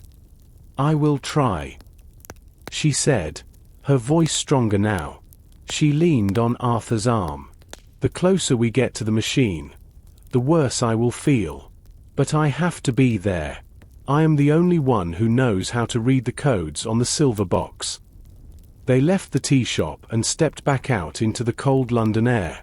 The sky was turning a darker shade of grey, and a strange, low hum was beginning to vibrate through the cobblestone streets. Most people didn't notice it yet, but Arthur could feel it in the soles of his boots. The clock was ticking, and the city was starting to shake. Arthur led Elena and Inspector Miller back to his office. He wanted Elena to rest for a few minutes while he gathered more tools. The street was quiet, but the air felt heavy.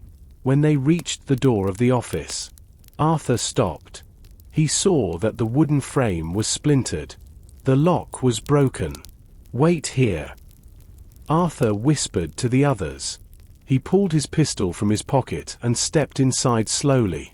The office was a mess. His books were thrown on the floor. The drawers of his desk were open and empty. Papers were scattered everywhere like white leaves. Someone had been looking for the list and the map. The intruder had been fast and very messy. Arthur checked the hidden compartment under the floorboards where he usually kept his money. It was open. They were here, Arthur said, signaling for Elena and Miller to enter. They wanted the lead cylinder. Miller looked at the destruction. Blackwood. He must have sent men here while we were at the park. He knew you would come back to your office eventually. Arthur reached into his coat pocket and felt the heavy metal cylinder. He smiled a little. They were too late. I kept it with me. They searched the whole room, but they found nothing. Suddenly, Elena pointed to the window. Arthur, look at the desk. In the middle of the empty desk, there was a small object that was not there before. It was a single black glove made of fine silk. Next to it was a small piece of blue glass, perfectly round and polished. It was a message. The black glove belongs to Lord Byron, Miller said, his voice dropping to a whisper. He wears them whenever he leaves his house. This is not just a search. This is a warning. He knows we have the list. Arthur picked up the blue glass. It was warm to the touch. He is not afraid of us. He is inviting us to the final act. He thinks that even with the list, we cannot stop him because the machine is already too powerful. He looked at Elena. She was leaning against the wall, her face still very pale. The sudden illness was still there, a constant pressure in her chest. We have to move, Arthur said. They know where we are. This office is no longer safe. Miller, do you have your carriage nearby? It is at the end of the street. The inspector replied. Good. We go to the river now. We don't wait for midnight. If Lord Byron wants to play a game, we will show him that we know the rules. Arthur grabbed a heavy leather bag and filled it with a few more tools and a lantern. He did not look back at his ruined office. He felt a cold determination. The thief had taken his piece, but they had not taken the truth. The carriage ride to the river was tense.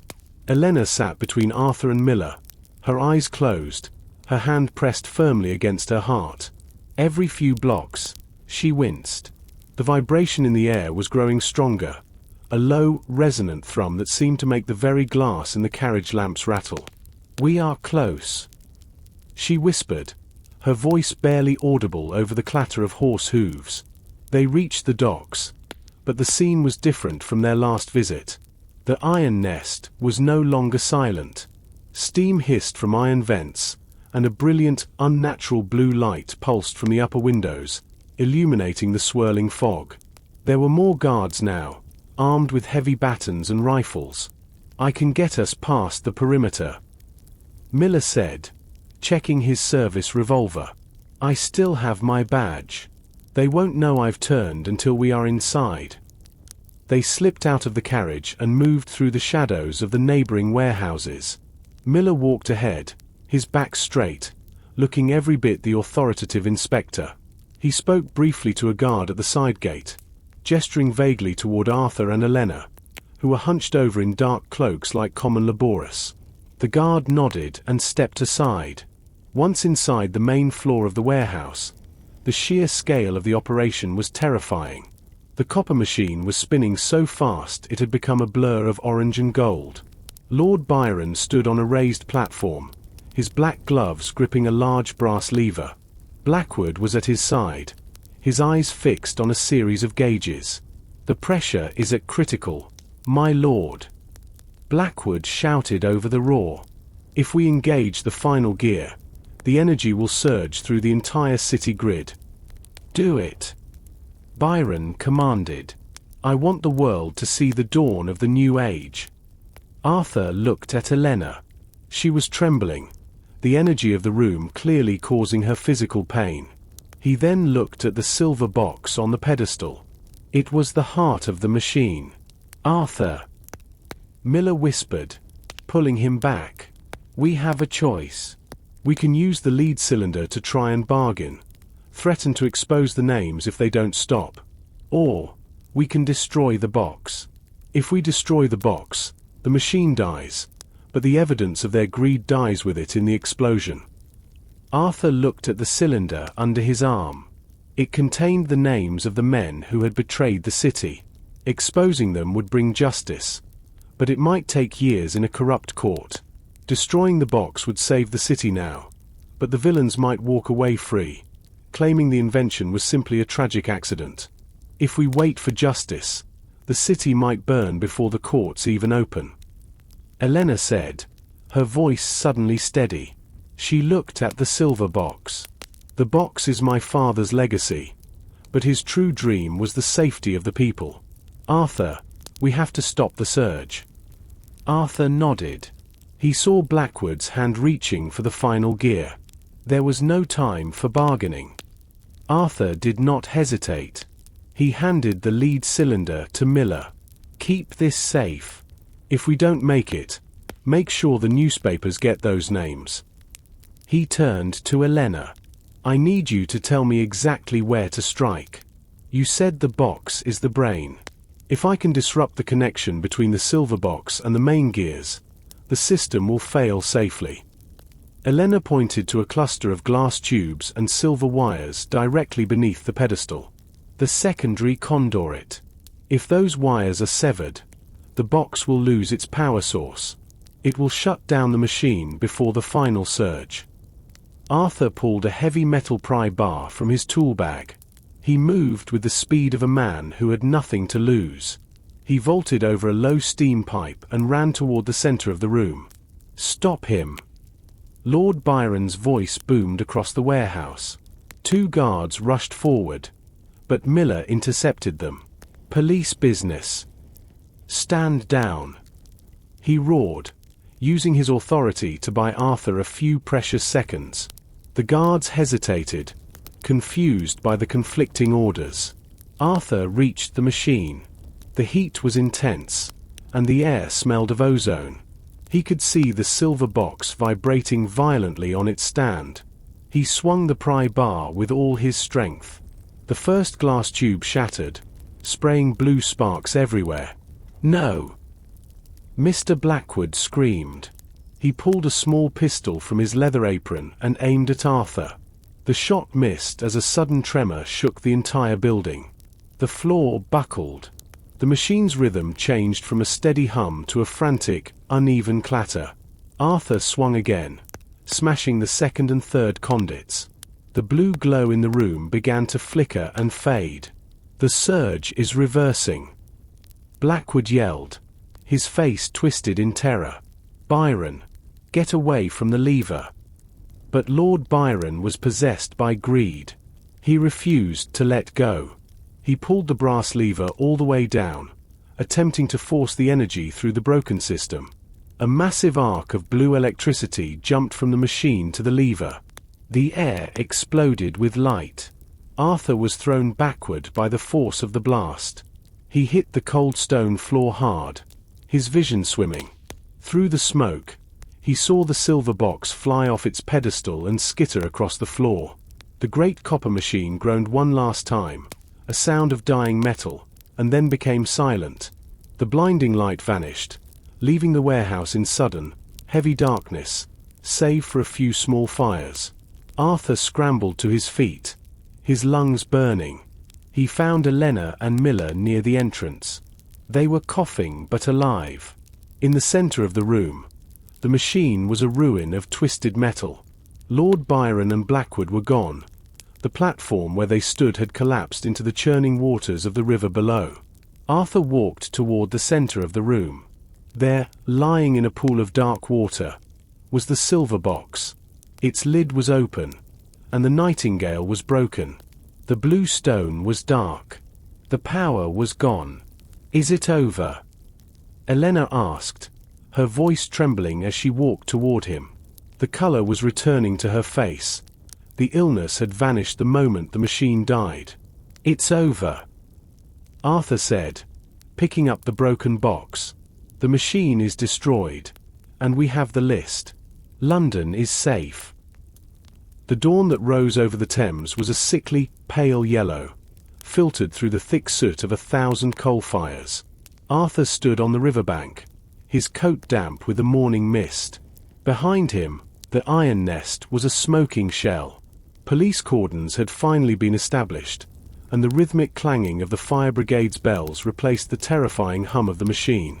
Inspector Miller approached, his uniform singed at the sleeves.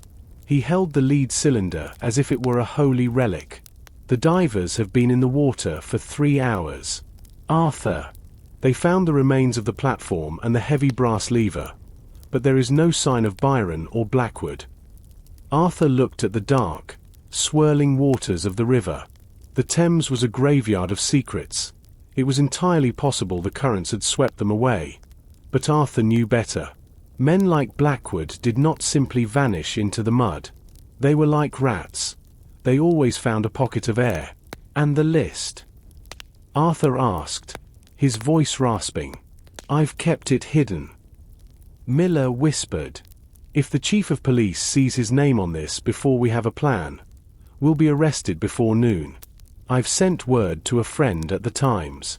He's a man who hates the government almost as much as he loves the truth. We meet him at 2 o'clock.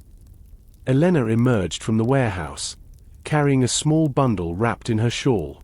It was the remains of the silver box. The Nightingale was badly dented, its wings twisted, but it still possessed a strange, quiet dignity. "It's empty now," she said softly. The blue stone shattered in the blast. "My father's work is gone. Arthur. All that's left is the metal." "Not quite, Elena," Arthur replied, placing a hand on her shoulder. "The machine is gone, but the knowledge remains. And more importantly, the names of the men who tried to steal it are in that cylinder. Your father didn't just build a machine. He built a trap for the corrupt. And it just snapped shut." They moved away from the ruins, heading toward a small carriage Miller had secured. As they drove through the awakening streets, Arthur noticed something strange. The gas lamps, usually extinguished by the lamplighters at this hour, were still flickering with a faint, pulsing blue light. It was weak, but it was there, a ghostly echo of the surge. The machine was dead, but it had left a mark on the city. The energy had been pushed into the ground, into the pipes, and into the very bones of London. Arthur realized that their work was far from over. If the energy was still lingering, anyone with the right knowledge could find a way to tap into it again. "We aren't just fighting Lord Byron anymore," Arthur realized aloud. "We are fighting the shadow he left behind." The offices of the Times were a chaotic symphony of clicking typewriters and shouting men. The air was thick with the smell of hot lead and fresh ink. Inspector Miller led them up a narrow staircase to a small, glass-walled office that overlooked the printing floor. Inside sat a man named Mr. Halloway, a fierce-looking editor with a magnifying glass permanently tucked into his waistcoat. "Miller," Halloway barked without looking up. You've brought me a headache. I assume. The docks are in an uproar, and the ministry is claiming it was a gas explosion. I don't believe in gas explosions that turn the sky blue. Arthur stepped forward and placed the lead cylinder on the desk. This is why the sky turned blue, Mr. Halloway. And this is why the ministry is lying. Halloway unscrewed the cap and pulled out the parchment. As his eyes scanned the names, his face went through a rapid series of changes. Confusion, disbelief, and finally, a cold, sharp fury. He looked at the signatures and the red wax seals of the city's most powerful men. This is treason. Halloway whispered. If I print this, the government could fall by Tuesday. The banks will close. There will be riots in the streets. If you don't print it. Elena said, her voice clear and strong. Those men will simply build another machine. They will find another scientist to bribe or threaten. They killed my father for this. How many more will die so they can own the light? Halloway looked at the young woman, then back at the list. He was a man who had spent 30 years chasing the truth, and he knew he was holding the biggest story of the century. He reached for a bell on his desk and rang it 3 times. A young clerk appeared at the door instantly. Clear the front page. Halloway ordered. Get the head compositor up here. We are running a special edition. And tell the guards at the front door to lock the gates. No one leaves this building until the presses start. He turned back to Arthur. You've done a brave thing, Mr. Sterling. But you've also made yourselves the most hunted people in England. I can protect the paper, but I cannot protect you once this hits the streets. Do you have somewhere to go? We have a lead, Arthur said, thinking of the map Blackwood had been so desperate to find. There is a second site. Not in London, but north. In the moors. My friend's diary mentioned a high-altitude station. If Byron survived, that's where he'll go.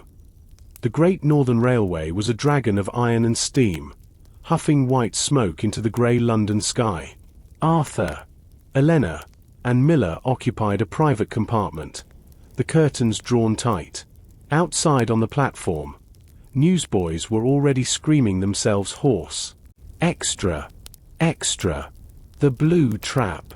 Council of Lords exposed. The city was waking up to a revolution printed in black ink, but for Arthur, the victory felt hollow. The train leaves in 5 minutes, Miller said, checking his pocket watch.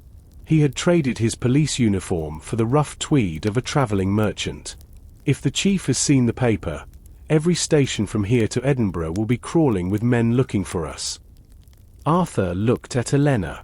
She was staring out a crack in the curtains, watching the bustle of the platform. She looked stronger than she had at the warehouse, but there was a new shadow in her eyes. My father's diary mentioned a place called Ether Heights, she said. It wasn't just a workshop. It was a transmitter. He believed that the energy from the Thames could be sent through the air, using the natural magnetism of the earth. Wireless power, Arthur whispered. If Byron and Blackwood are there, they aren't just trying to light London anymore. They are trying to command the very air we breathe. As the train jolted into motion, the carriage door at the end of the hall slammed open. Arthur instinctively reached for his pistol. A man in a long grey duster coat walked past their compartment. He didn't look in, but Arthur caught a glimpse of his hand. On the back of the man's glove was a small, embroidered symbol, a silver nightingale inside a circle. They are on the train, Arthur hissed, his voice low. The keepers of the light. They aren't just a group of greedy lords, Miller. They are a network, and we've just stepped into their cage. The train gathered speed, leaving the smoking chimneys of London behind. The urban sprawl gave way to the green and gold of the countryside, but the beauty offered no comfort. Every time the train slowed for a station, Arthur watched the windows. He knew that the news of the scandal would be travelling faster than the steam engine. Telegraph wires hummed alongside the tracks, carrying the names of the traitors, and the descriptions of the 3 fugitives who had exposed them. "We have to move between the carriages," Arthur decided. "If we stay in this compartment, we are trapped. We need to find out how many of them are on board before we reach the moors." He stood up, adjusting his coat. The hunt had moved from the dark alleys of the docks to the iron veins of the British Empire. The stakes had tripled. They were no longer just detectives. They were the only thing standing between a dying conspiracy and a new, electrified tyranny. By the time the sun began to dip below the horizon, the landscape had transformed into a jagged, desolate wilderness. The lush fields were gone, replaced by the purple heather and dark stone of the Yorkshire moors. The wind howled against the train cars, a lonely, haunting sound that seemed to warn them to turn back. They slipped off the train at a small, unnamed whistle stop, miles from any major town. The platform was nothing more than a few wooden planks rotting in the damp air. The train pulled away, its red taillights disappearing into the mist like the eyes of a retreating beast. "It's 4 miles to the base of the crag," Miller said, consulting a small compass. "The locals call it the Devil's Finger. There's an old watchtower at the peak. It was used during the Napoleonic Wars, but the diary says your father purchased the land 5 years ago." They began to walk. The ground was treacherous, filled with hidden bogs and sharp rocks. Above them, silhouetted against the darkening sky, was the tower. It was a tall, slender needle of stone, but as they got closer, Arthur realized it had been modified. Long copper rods reached out from the battlements like the legs of a giant spider, and a massive glass sphere sat at the very top, catching the last of the light. "It looks like a lightning rod," Elena observed, her voice trembling slightly, "but it's designed to pull energy up from the ground, not down from the sky. It's a focal point." As they climbed the steep path, a strange sensation began to fill the air. The hair on Arthur's arms stood up, and a faint metallic taste filled his mouth. The ground beneath them seemed to hum with a low-frequency vibration, similar to the one Elena had felt in the tea shop, but more focused. Suddenly, a bright beam of light shot out from the top of the tower. It wasn't the blue light of the warehouse. It was a brilliant, blinding white. It swept across the moors like a searchlight, illuminating the mist and the rocks with terrifying clarity. "Get down!" Arthur shouted, pulling Elena and Miller into the shadow of a large boulder. The light passed over them, searching. It wasn't just a lamp. It was a weapon. Where the light touched the heather, the plants withered and smoked. The keepers of the light weren't just waiting for them. They had turned the tower into a fortress of energy. "They know we're here," Miller whispered, his face pale in the reflected glow. "And they have the high ground." Arthur looked at the tower. He saw a figure standing on the battlements, framed by the white light. It was a tall, thin silhouette. Even from this distance, Arthur recognized the posture. Blackwood had survived the river, and he had brought the power of the silver key with him. The white beam from the tower continued to scan the moor, a silent, hungry eye. Arthur, Elena, and Miller remained huddled behind the jagged granite boulder. The air was charged with static. Tiny sparks danced between Arthur's fingertips and the cold stone. Every time the beam passed overhead, the rocks themselves seemed to groan, reacting to the intense electromagnetic pressure. The diary mentioned a maintenance tunnel. Elena whispered, her teeth chattering from the biting moorland wind. "My father was terrified of the energy levels. He built an underground conduit to bleed off the excess power into the deep rock. If we can find the entrance, we can enter the tower from below, bypassing the searchlight." Arthur checked his satchel. He still had the heavy pry bar and a few sticks of dynamite he had secured from a sympathetic mining foreman during their brief stop in York. "Where? Elena. We can't stay in this shadow forever. The beam is getting narrower, more focused. They're narrowing the search grid." Elena closed her eyes, visualizing her father's sketches. "There should be a stone marker, a cairn of black slate, exactly 50 yards west of the Devil's Finger. It's disguised as a shepherd's hut. They moved with agonizing slowness, crawling through the wet heather whenever the light swept in the opposite direction. The ground was treacherous. The hum was now a physical force, a vibration that made Arthur's vision blur. Finally, they saw it, a low, circular structure of stacked stones, half buried in the hillside. Inside the hut, there was no shepherd's crook or wool. Instead, the floor was composed of a heavy iron grate. Arthur used the pry bar to heave it aside, revealing a vertical shaft lined with copper plating. Thick, braided copper wires ran down the walls like the roots of a metallic tree, disappearing into the blackness below. "This is it," Miller said, peering into the hole. "It's a giant grounding wire. But listen." From the depths of the shaft came a sound like 1,000 voices whispering at once. It wasn't human speech. It was the sound of raw energy moving through the metal, the ether that Elena's father had described. It was a terrifying, beautiful sound, the song of a world being forcibly rewired. "I'll go first," Arthur said, gripping the copper rungs of the ladder. "Miller, you stay in the middle. Elena, if anything happens to us, you run. Don't look back. You're the only one who truly understands how to kill this thing." Elena grabbed his arm. "We do this together. Arthur, my father's blood is in this stone. I'm not leaving it to Blackwood." As they descended, the temperature rose. The air became thick with the smell of scorched ozone.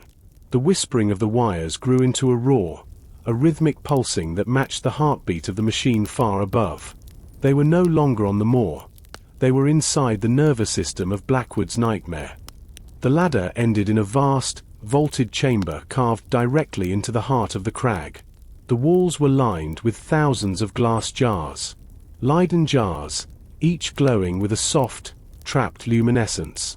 It was a battery of immense proportions, a storage vault for the energy pulled from the Thames and transmitted across the country. "It's beautiful," Miller whispered, his eyes wide. "All the power of a lightning storm, kept in bottles." "It's a bomb, Miller," Arthur corrected, his eyes scanning the room for guards. "If one of those jars cracks, the chain reaction would level this hill." In the center of the chamber stood a pedestal, but it didn't hold a silver box. Instead, it held a massive, rotating prism that split the blue energy into the white light they had seen outside. Standing before the prism was Mr. Blackwood. He looked different. His skin was pale, and his eyes seemed to reflect the flickering light of the jars. He was no longer just a scientist. He looked like a man consumed by his own creation. "I knew you would come to the cellar, Arthur," Blackwood said, his voice echoing through the chamber. He didn't turn around. "You always were a man of the shadows. But down here, there are no shadows. Only the light." He turned slowly. In his hand, he held a remote trigger, a small device connected to the jars by a silver thread. "Lord Byron is gone, lost to the river's greed. But I am a man of the mind. I realized that the silver key was only half the equation. The other half is the earth itself." "It's over, Blackwood," Arthur said, stepping into the light, his pistol leveled. "The newspapers have the names. Your keepers are being arrested as we speak. There is no one left to buy your power." Blackwood laughed, a dry, hollow sound. "Buy it? You think I want to sell it now? I have discovered the frequency of human thought, Arthur. With this tower, I don't need to control the lights. I can control the minds that see them. A flick of this switch, and every person within 100 miles will follow my every whim." Elena stepped forward, her face set in a mask of defiance. "My father warned you about the feedback loop, Blackwood. The human brain cannot handle the ether. You won't be a king. You'll be the ruler of a graveyard of empty shells." A quiet kingdom is a peaceful one, my dear.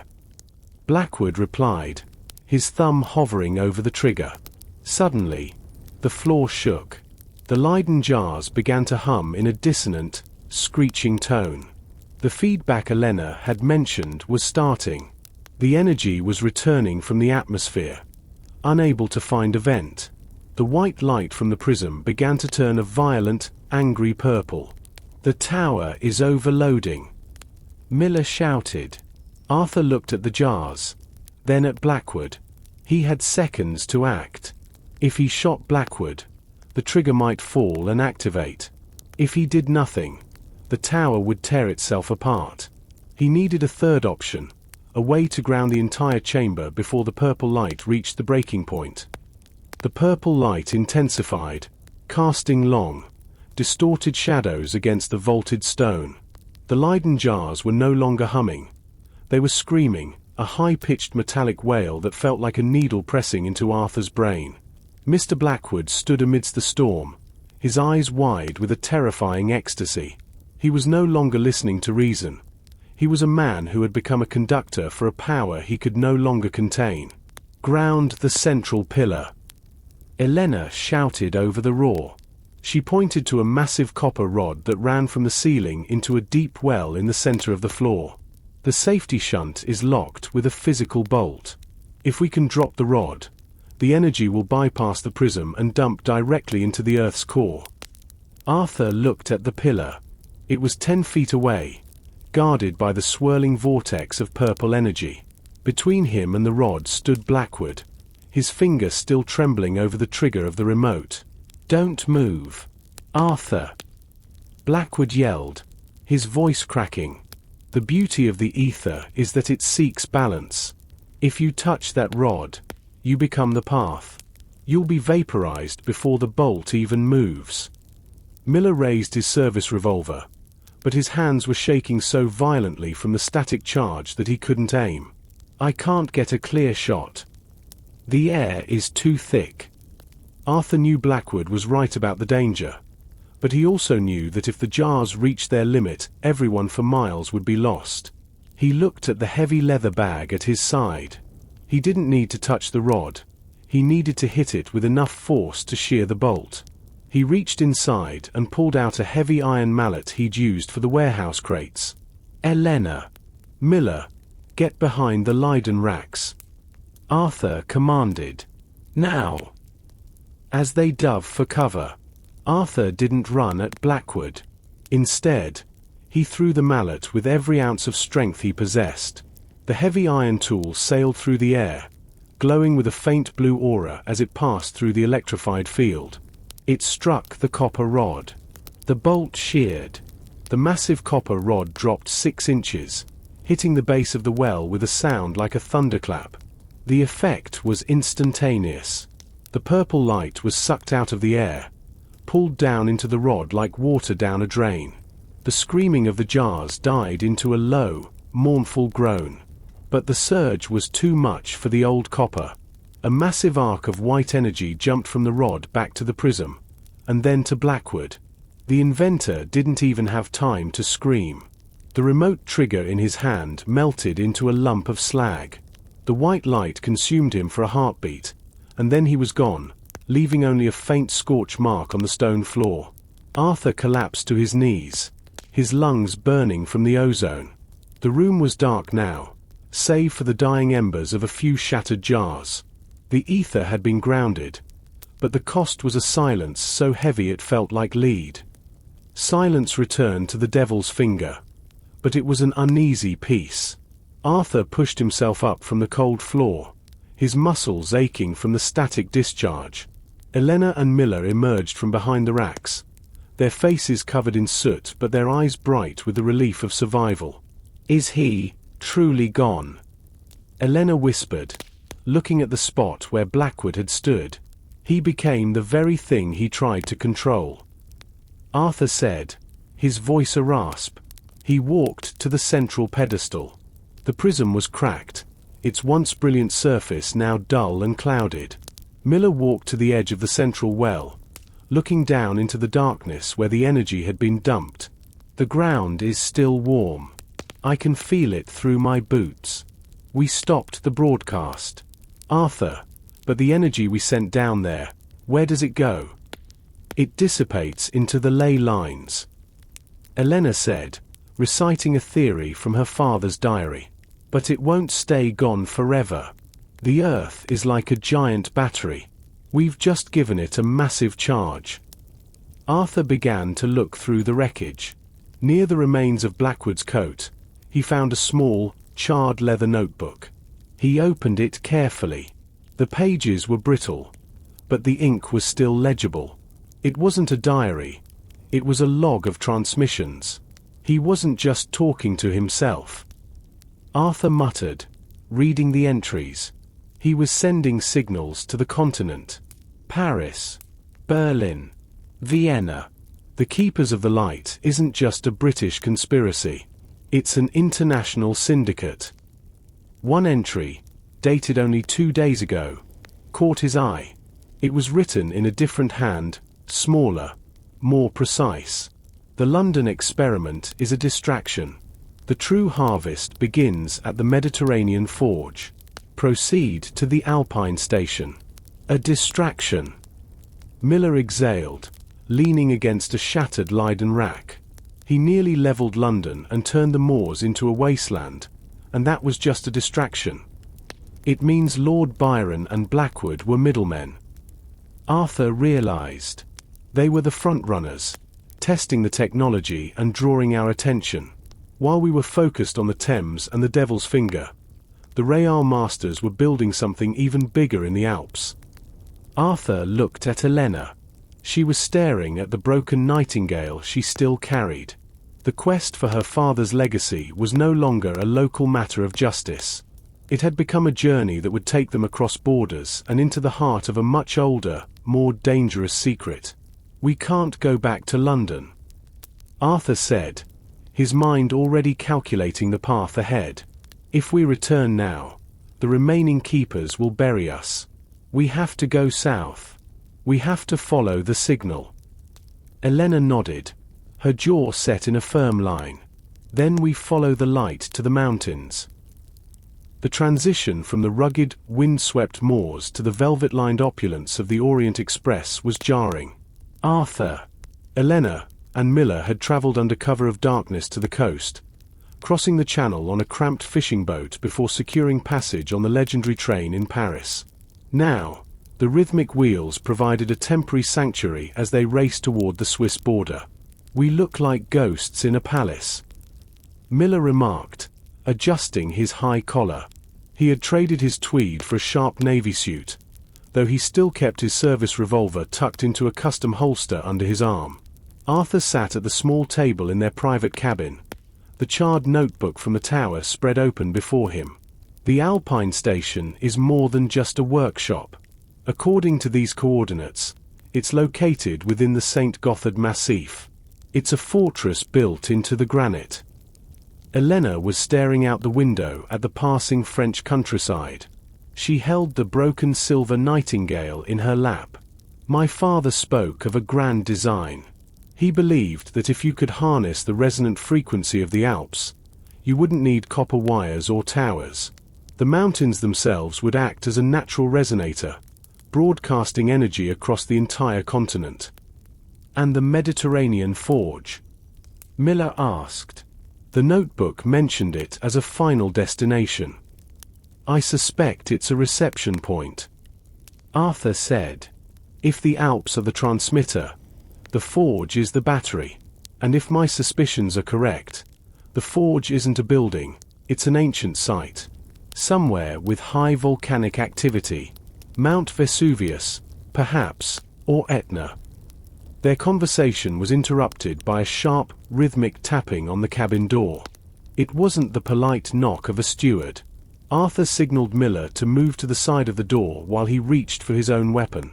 Who is it? Arthur called out in fluent French. A friend of the late professor. A voice replied, a woman's voice, low and accented. And a daughter of the light who does not wish to see the world go dark. Arthur opened the door slowly, Standing in the hallway was a woman in an elegant traveling dress of deep emerald silk. She wore a veil, but her eyes, visible through the lace, were sharp and intelligent. She stepped into the cabin without waiting for an invitation, her gaze landing immediately on Elena. "You have your father's eyes, Elena," she said softly, "and his stubbornness. I am Sophia. I was your father's contact in the Paris Academy before the keepers purged the ranks." Sophia sat on the edge of the velvet bench, her presence commanding the small space. She pulled back her veil, revealing a face marked by a long, thin scar running down her jawline. The keepers are no longer just a secret society, Sophia explained, her voice urgent. They have become a shadow government. In Paris, they control the banks. In Berlin, the steel mills. The Alpine station is their crowning achievement. They call it Project Icarus. Icarus, Elena whispered. He flew too close to the sun. Precisely, Sophia replied. They intend to create an artificial sun, a sphere of pure etheric energy suspended above the mountains. It will provide unlimited power to those who pay, and a devastating weapon against those who do not. The surge you saw in London was merely a pilot light. Arthur leaned forward, his eyes narrowing. Why help us now, Sophia? Why risk showing your face on this train? Because the head of the keepers is no longer Lord Byron or a common thief like Blackwood, Sophia said, her expression turning grim. The man who runs Project Icarus is General von Stahl. He is a man who believes that peace can only be achieved through total, electrified subjugation. He is at the station now, preparing for the first full-scale broadcast. When? Miller asked. 3 days. Sophia replied. When the moon is at its zenith. The gravitational pull helps stabilize the etheric flow. If you do not stop them at the St. Gothard Pass, the Mediterranean Forge will be activated, and the network will be complete. After that, no army on Earth will be able to touch them. She reached into her small silk handbag and pulled out a heavy iron key. It was shaped like a gear, with intricate runes etched into the teeth. This is the override for the cooling vents. The station is powered by geothermal heat from the deep crust. If you can open the vents, the station will overheat and shut down automatically to prevent a core meltdown. Suddenly, the train screeched, the brakes slamming on with a violence that threw them all forward. Outside, the sound of shouting erupted, followed by the heavy boots on the roof of the carriage. They found us, Sophia hissed, her hand going to a small dagger hidden in her sleeve. The General's hunters. They don't want the list anymore, Arthur. They want the key. Arthur looked at the gear-shaped key in his hand, then at the door. The sanctuary of the Orient Express was over. The battle for the Alps had begun. The train groaned as the emergency brakes bit into the iron rails, sending sparks flying into the alpine night. The elegant dining car ahead was a chaos of shattered crystal and panicked aristocrats. But in Arthur's carriage, the air was cold with the certainty of combat. Above them, the heavy boots evolved into the metallic rasp of grappling hooks. They aren't just hunters, Sophia whispered, her eyes fixed on the ceiling. They are von Stahl's Jaeger Corps.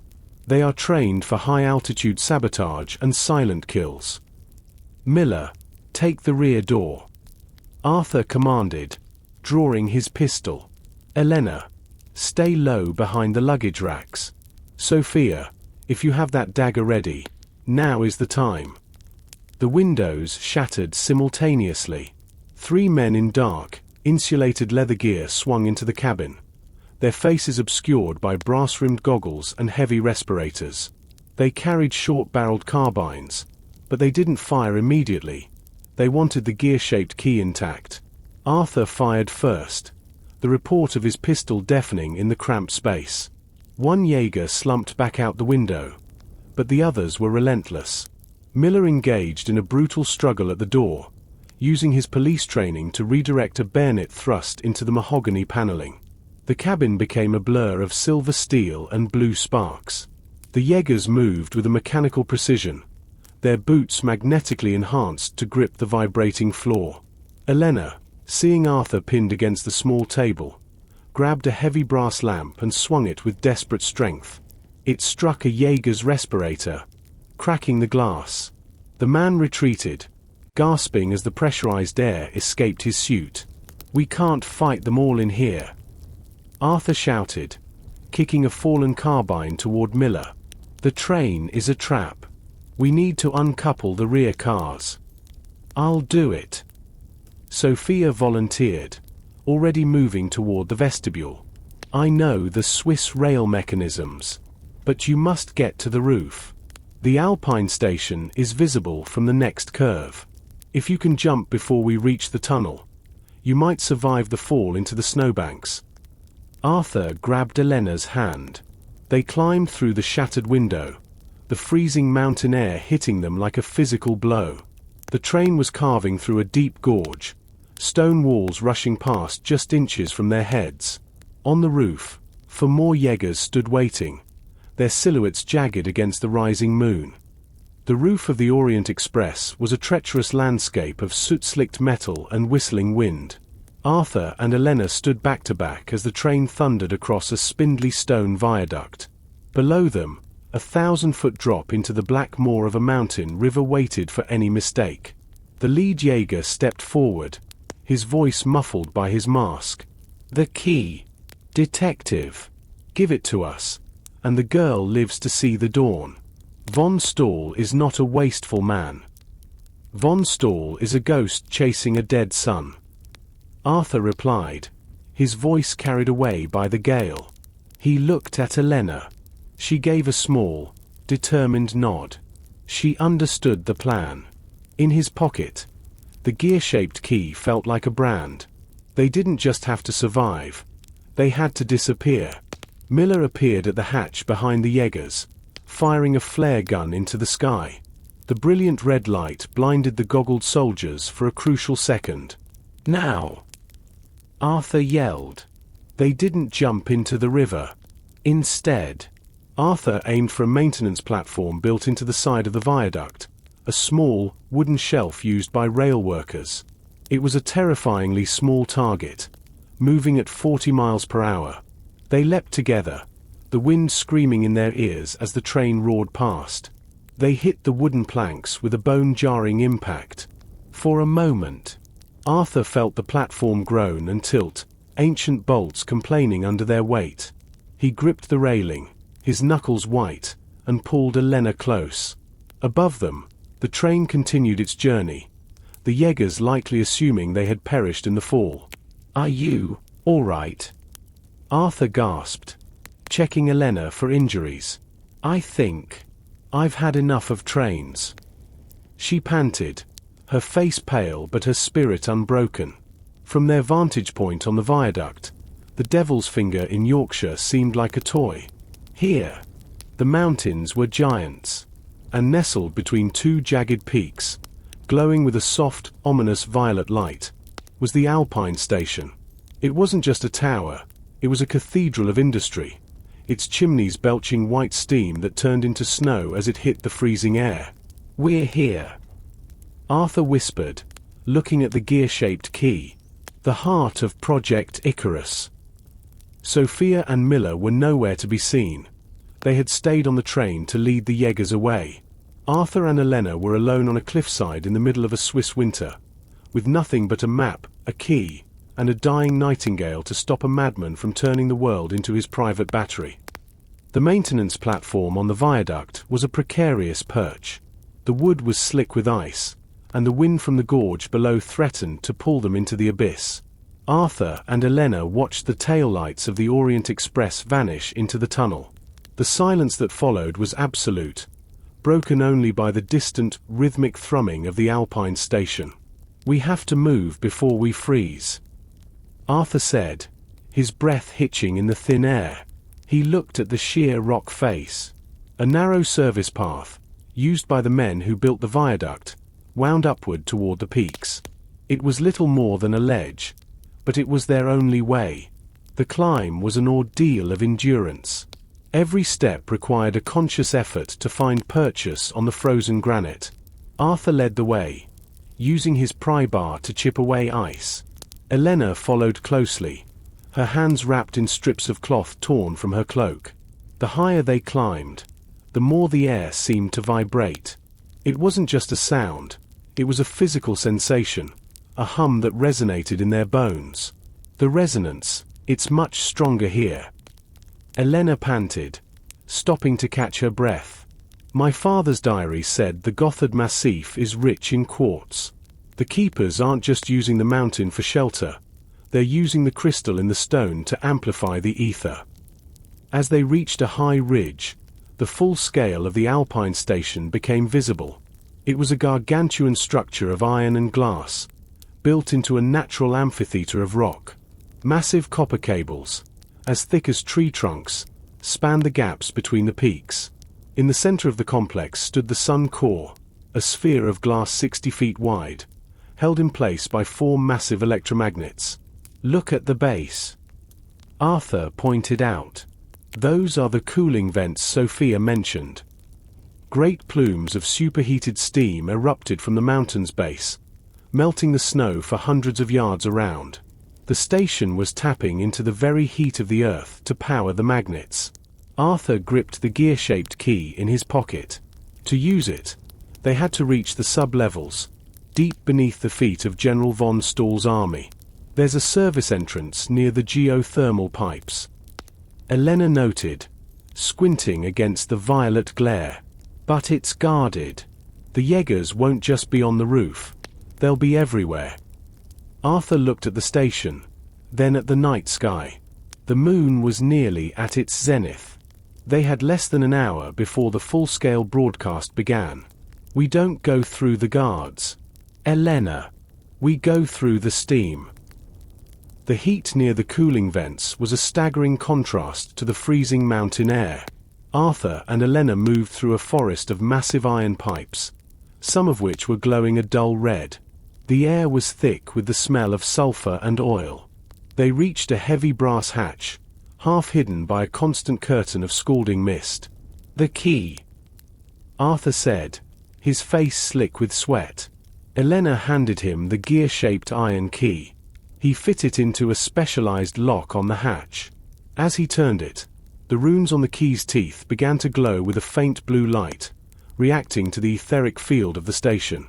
With a heavy, mechanical groan, the hatch rotated and slid open. They dropped into a world of bronze and steam. The sub-levels of the Alpine station were a labyrinth of vibrating machinery.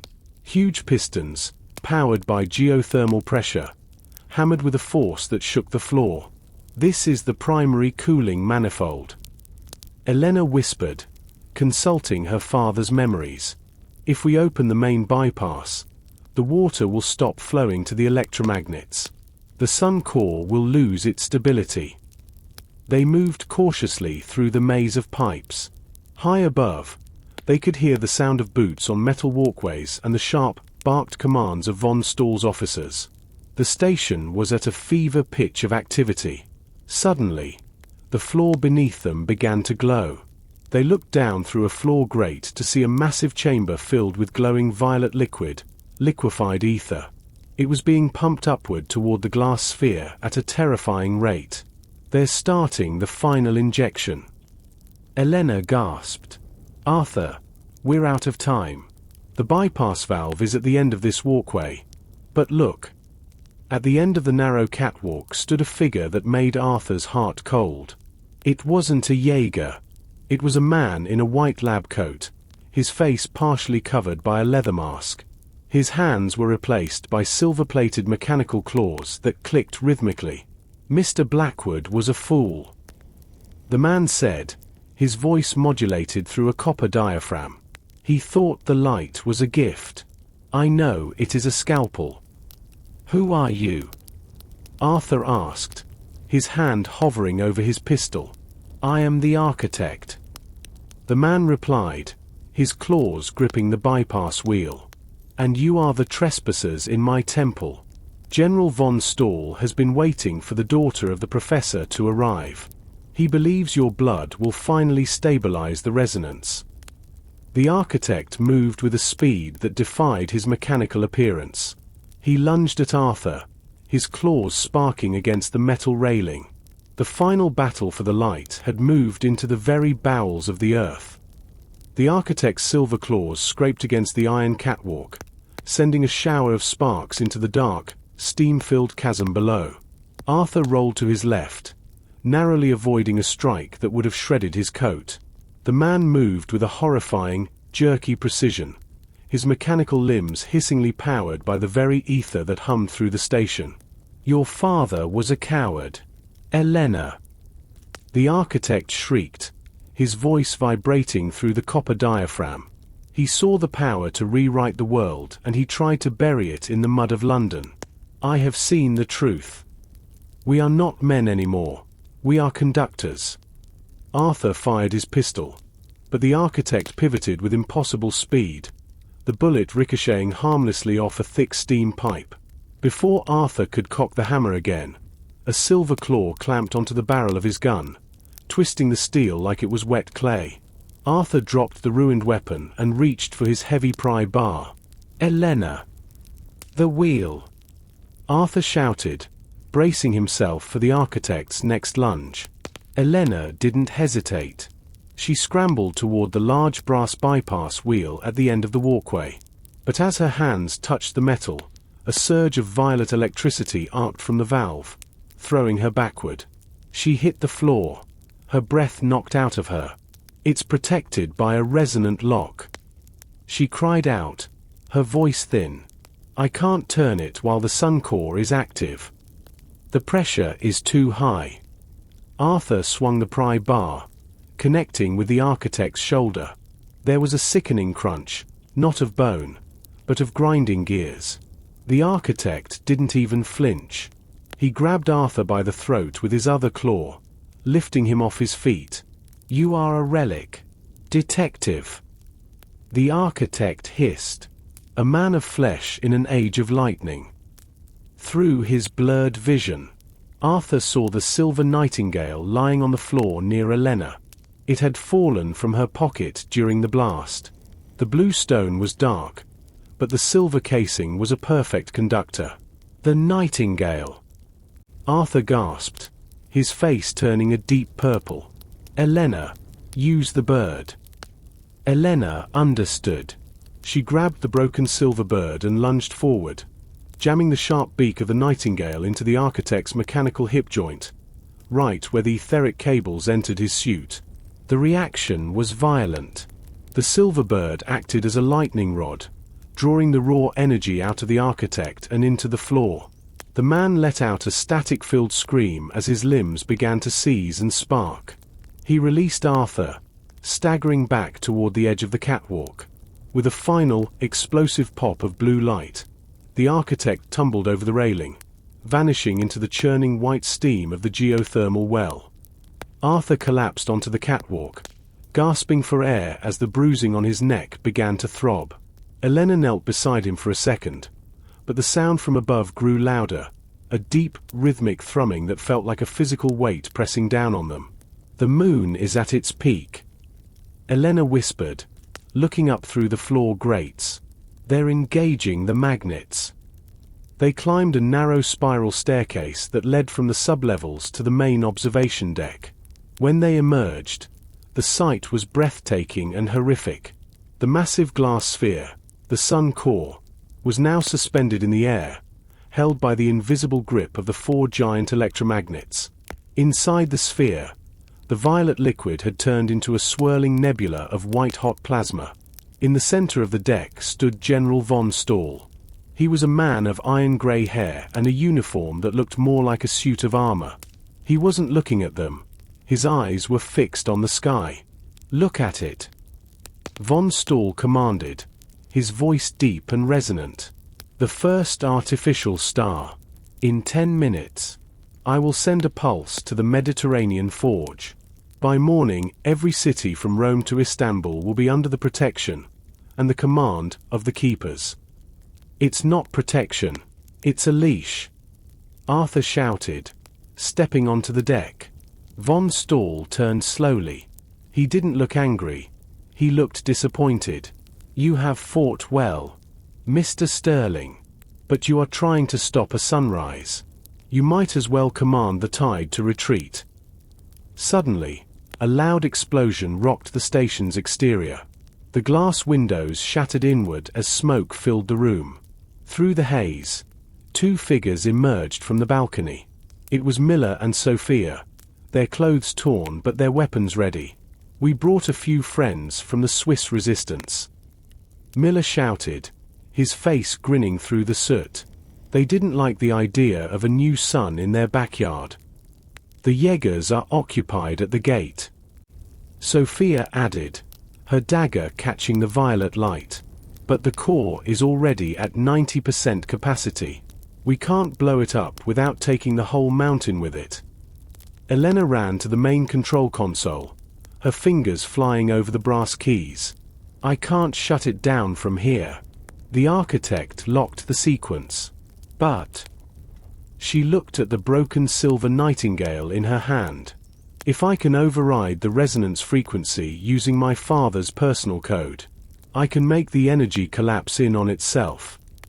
How long? Arthur asked, standing between Elena and the general. 5 minutes. Elena replied.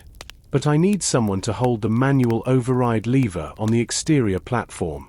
The vibration will be enough to shake a man to pieces. Arthur looked at the lever, situated on a narrow ledge jutting out over the 1,000-foot drop. He didn't say a word. He just started walking. The transition from the relative shelter of the observation deck to the exterior platform was like stepping into a furnace located inside a hurricane. The roar of the sun core was no longer a hum. It was a physical assault on the senses. Arthur stepped onto the narrow iron grating that jutted out over the mist-filled gorge. The metal was vibrating so violently that his vision blurred, the world becoming a smear of grey rock and violet light. Arthur! You have to hold it until the sequence hits 0. Elena's voice reached him through the internal comms pipe, sounding thin and far away. He reached the manual override.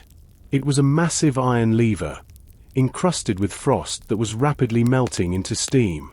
Arthur gripped the handle with both hands. The heat was blistering, the metal searing through his leather gloves. He pulled. It didn't budge. The magnetic pull from the sphere above was locking the gears in place. The override is a physical shunt designed to disconnect the geothermal boilers. Without it, the energy will continue to feed the core even if the controls are hacked. Suddenly, the grating behind him groaned. General von Stahl stepped onto the platform. He had discarded his heavy coat, revealing a chest piece laced with copper filaments that glowed with a dull orange light. He held a ceremonial saber, but the blade was humming with a high-frequency edge. You are a persistent man, Sterling. Von Stahl shouted over the roar. But you do not understand the physics of what you attempt. To pull that lever is to invite the lightning into your own marrow. I've lived in the dark long enough, General. Arthur grunted, bracing his feet against the vibrating rail. I'm not afraid of a little light. Von Stahl lunged. The saber cut through the air, leaving a trail of ionized ozone. Arthur parried with his iron pry bar, the impact sending a shockwave up his arm that nearly numbed his shoulder. They traded blows on a ledge barely 3 feet wide, 1,000 feet of nothingness waiting below. Every time Arthur tried to reach for the lever, the general was there, a wall of disciplined steel. But the general was fighting to protect a dream. Arthur was fighting to protect a friend. On the third exchange, Arthur didn't parry. He took a shallow cut to the shoulder to close the distance, slamming his forehead into the general's nose. As von Stahl stumbled back, Arthur threw his entire weight against the lever. With a scream of protesting metal, the gears finally turned. Inside the control room, Elena saw the gauge for the geothermal intake drop to 0. He did it. she cried. But there was no time for celebration. The sun core, deprived of its constant feed, began to pulse erratically.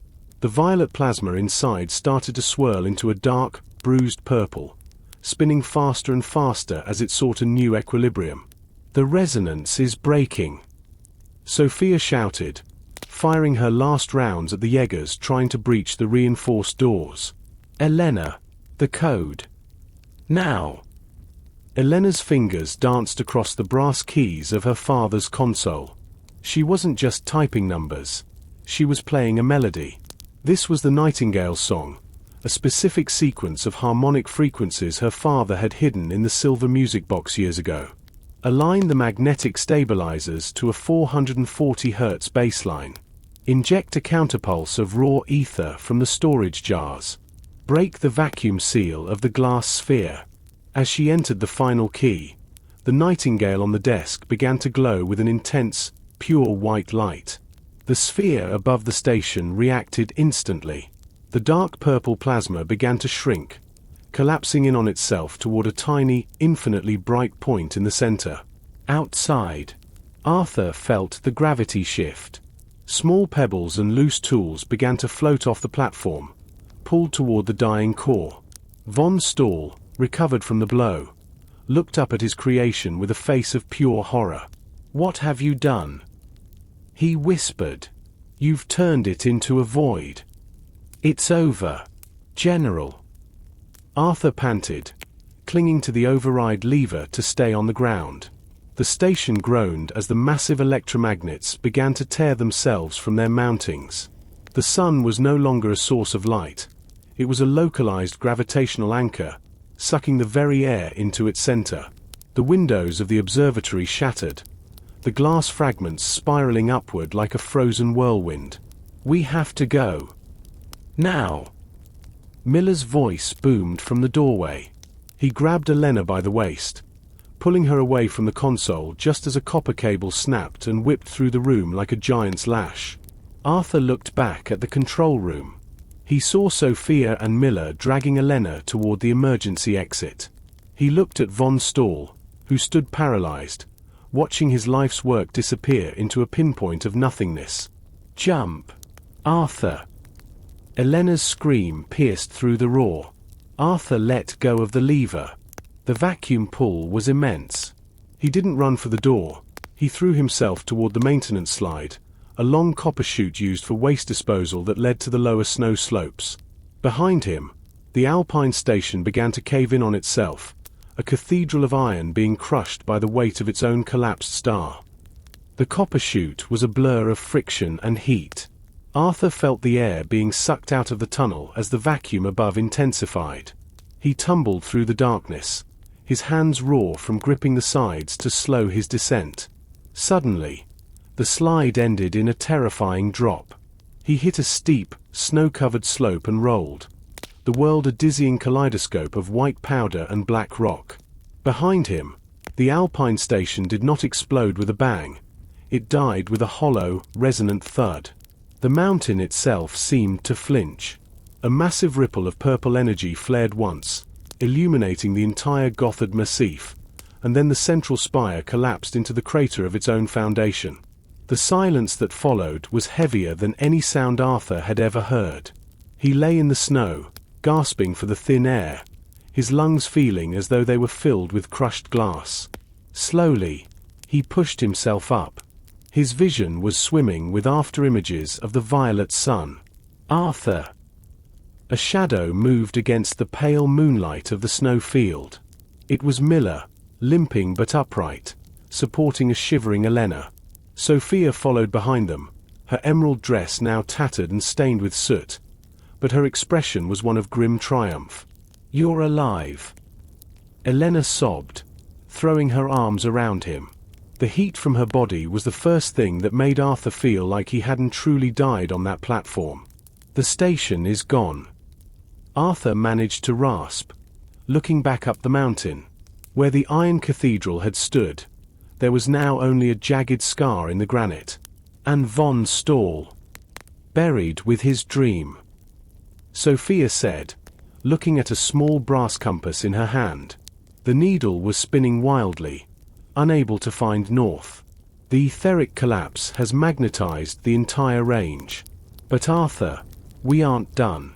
The surge, it didn't just vanish. Before the core imploded, the general succeeded in one thing. The signal. Arthur finished for her, his stomach sinking. He sent the pulse. Sophia confirmed. The Alpine station was the spark, but the Mediterranean forge is the tinder. It was a pre-programmed command. The energy we grounded into the Earth's crust back at the Devil's Finger.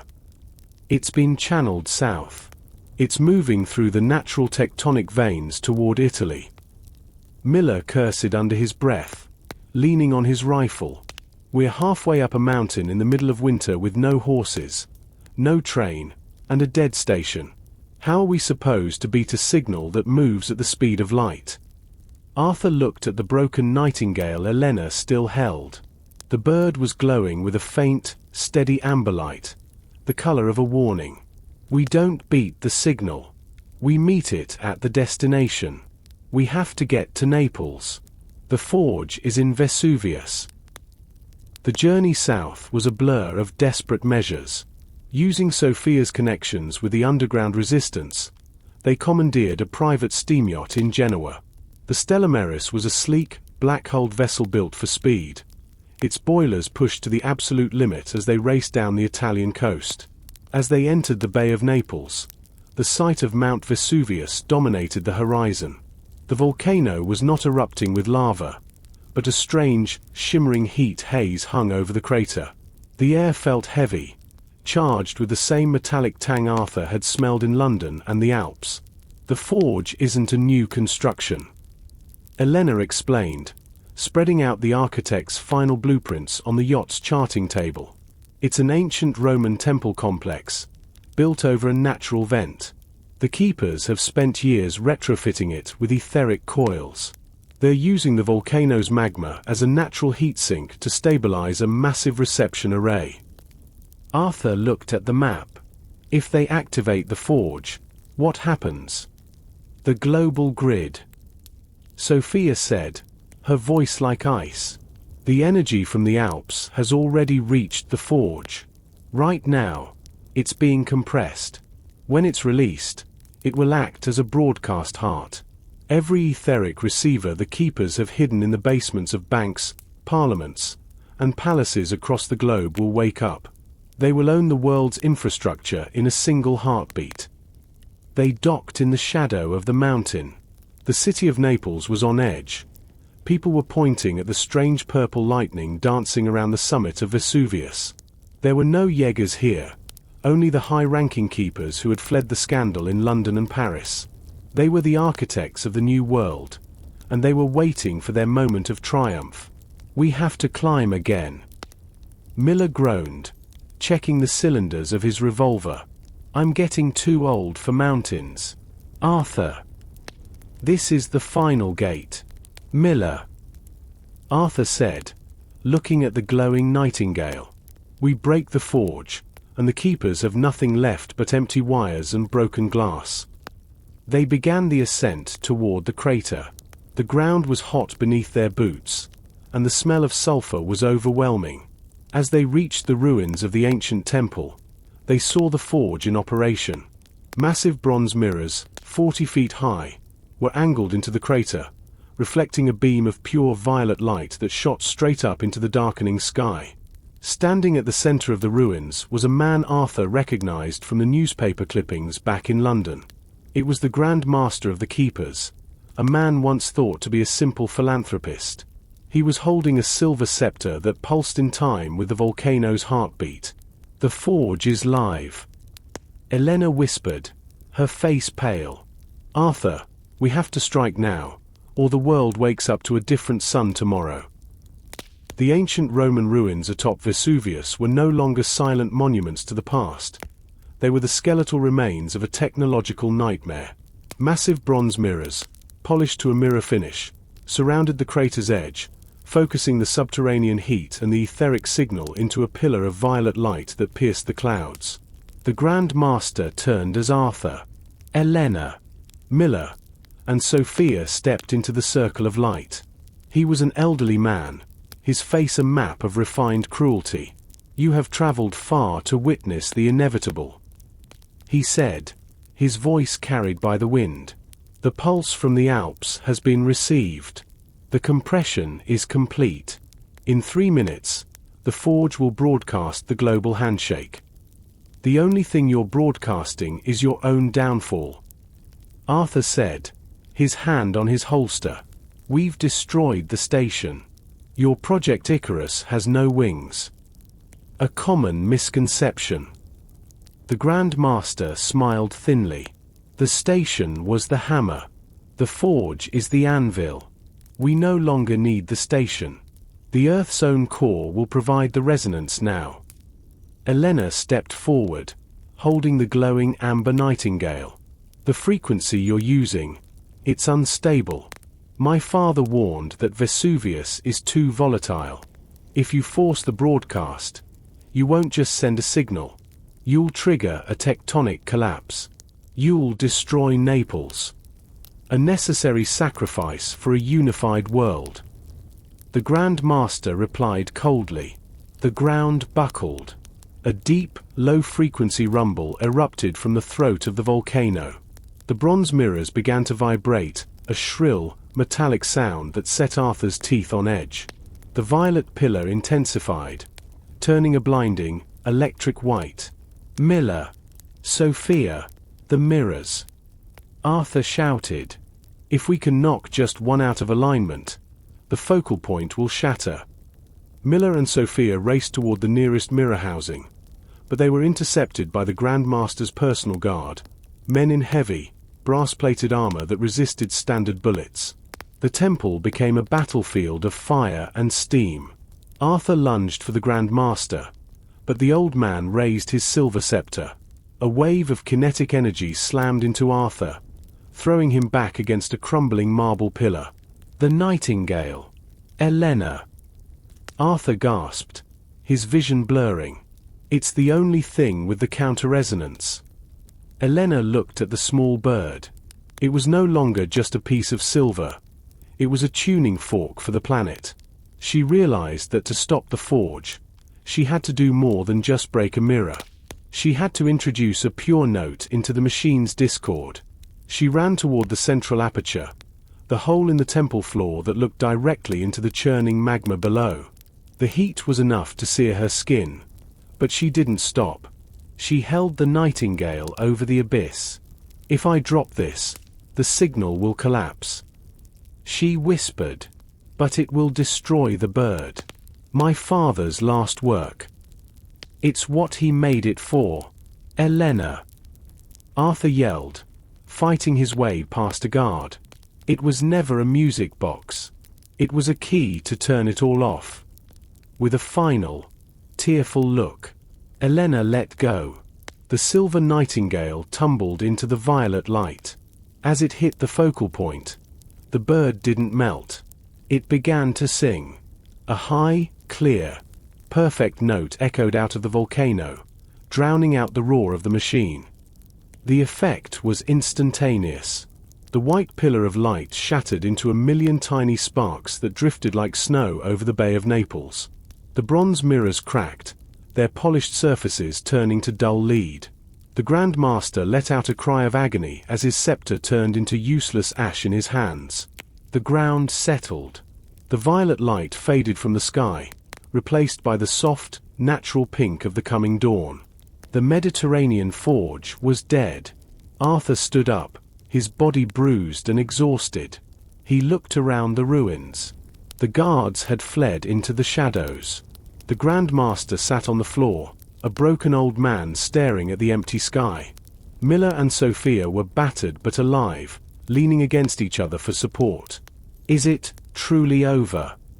Miller asked, his voice a hoarse whisper. "The network is dead," Sophia said, checking a small handheld sensor. "The etheric traces are vanishing. The Keepers have no power left to broadcast. Their Project Icarus has crashed into the sea." They walked to the edge of the crater.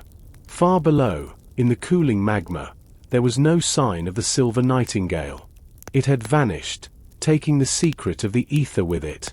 My father's dream was to light the world, Elena said, looking out at the city of Naples as the first real sunlight touched the rooftops. But he realized the world wasn't ready for that kind of light. It needs to grow its own, slowly. Arthur put his arm around her. We still have the list, Elena. And we have the truth. The keepers who survived will be hunted not by us, but by the law they tried to replace. Epilogue. 1 month later. London was under a light blanket of snow. Arthur sat in his newly repaired office, the smell of fresh wood and ink a comfort. The morning paper sat on his desk. The headlines were no longer about blue light or explosions. They were about the largest series of arrests in the history of the empire. The keepers were being stripped of their titles and their wealth. There was a soft knock on the door. Elena walked in, wearing a simple but elegant dress. She looked healthy and vibrant. She wasn't carrying a silver box anymore, but she held a small, leather-bound book, her father's diary, now filled with her own notes. The university has offered me a chair in the physics department, she said, a smile lighting up her face. They want me to help research safe electricity. No ether. Just copper and magnets. And Miller? Arthur asked. He's retired to the coast. She laughed. He says he never wants to see a mountain or a gear ever again. Arthur stood up and walked to the window. The gas lamps were being lit by a lamplighter on the street below. They flickered with a warm, orange glow. The honest light of a city that was safe. And you, Arthur? She asked, stepping beside him. What will the great detective do now that the world is quiet?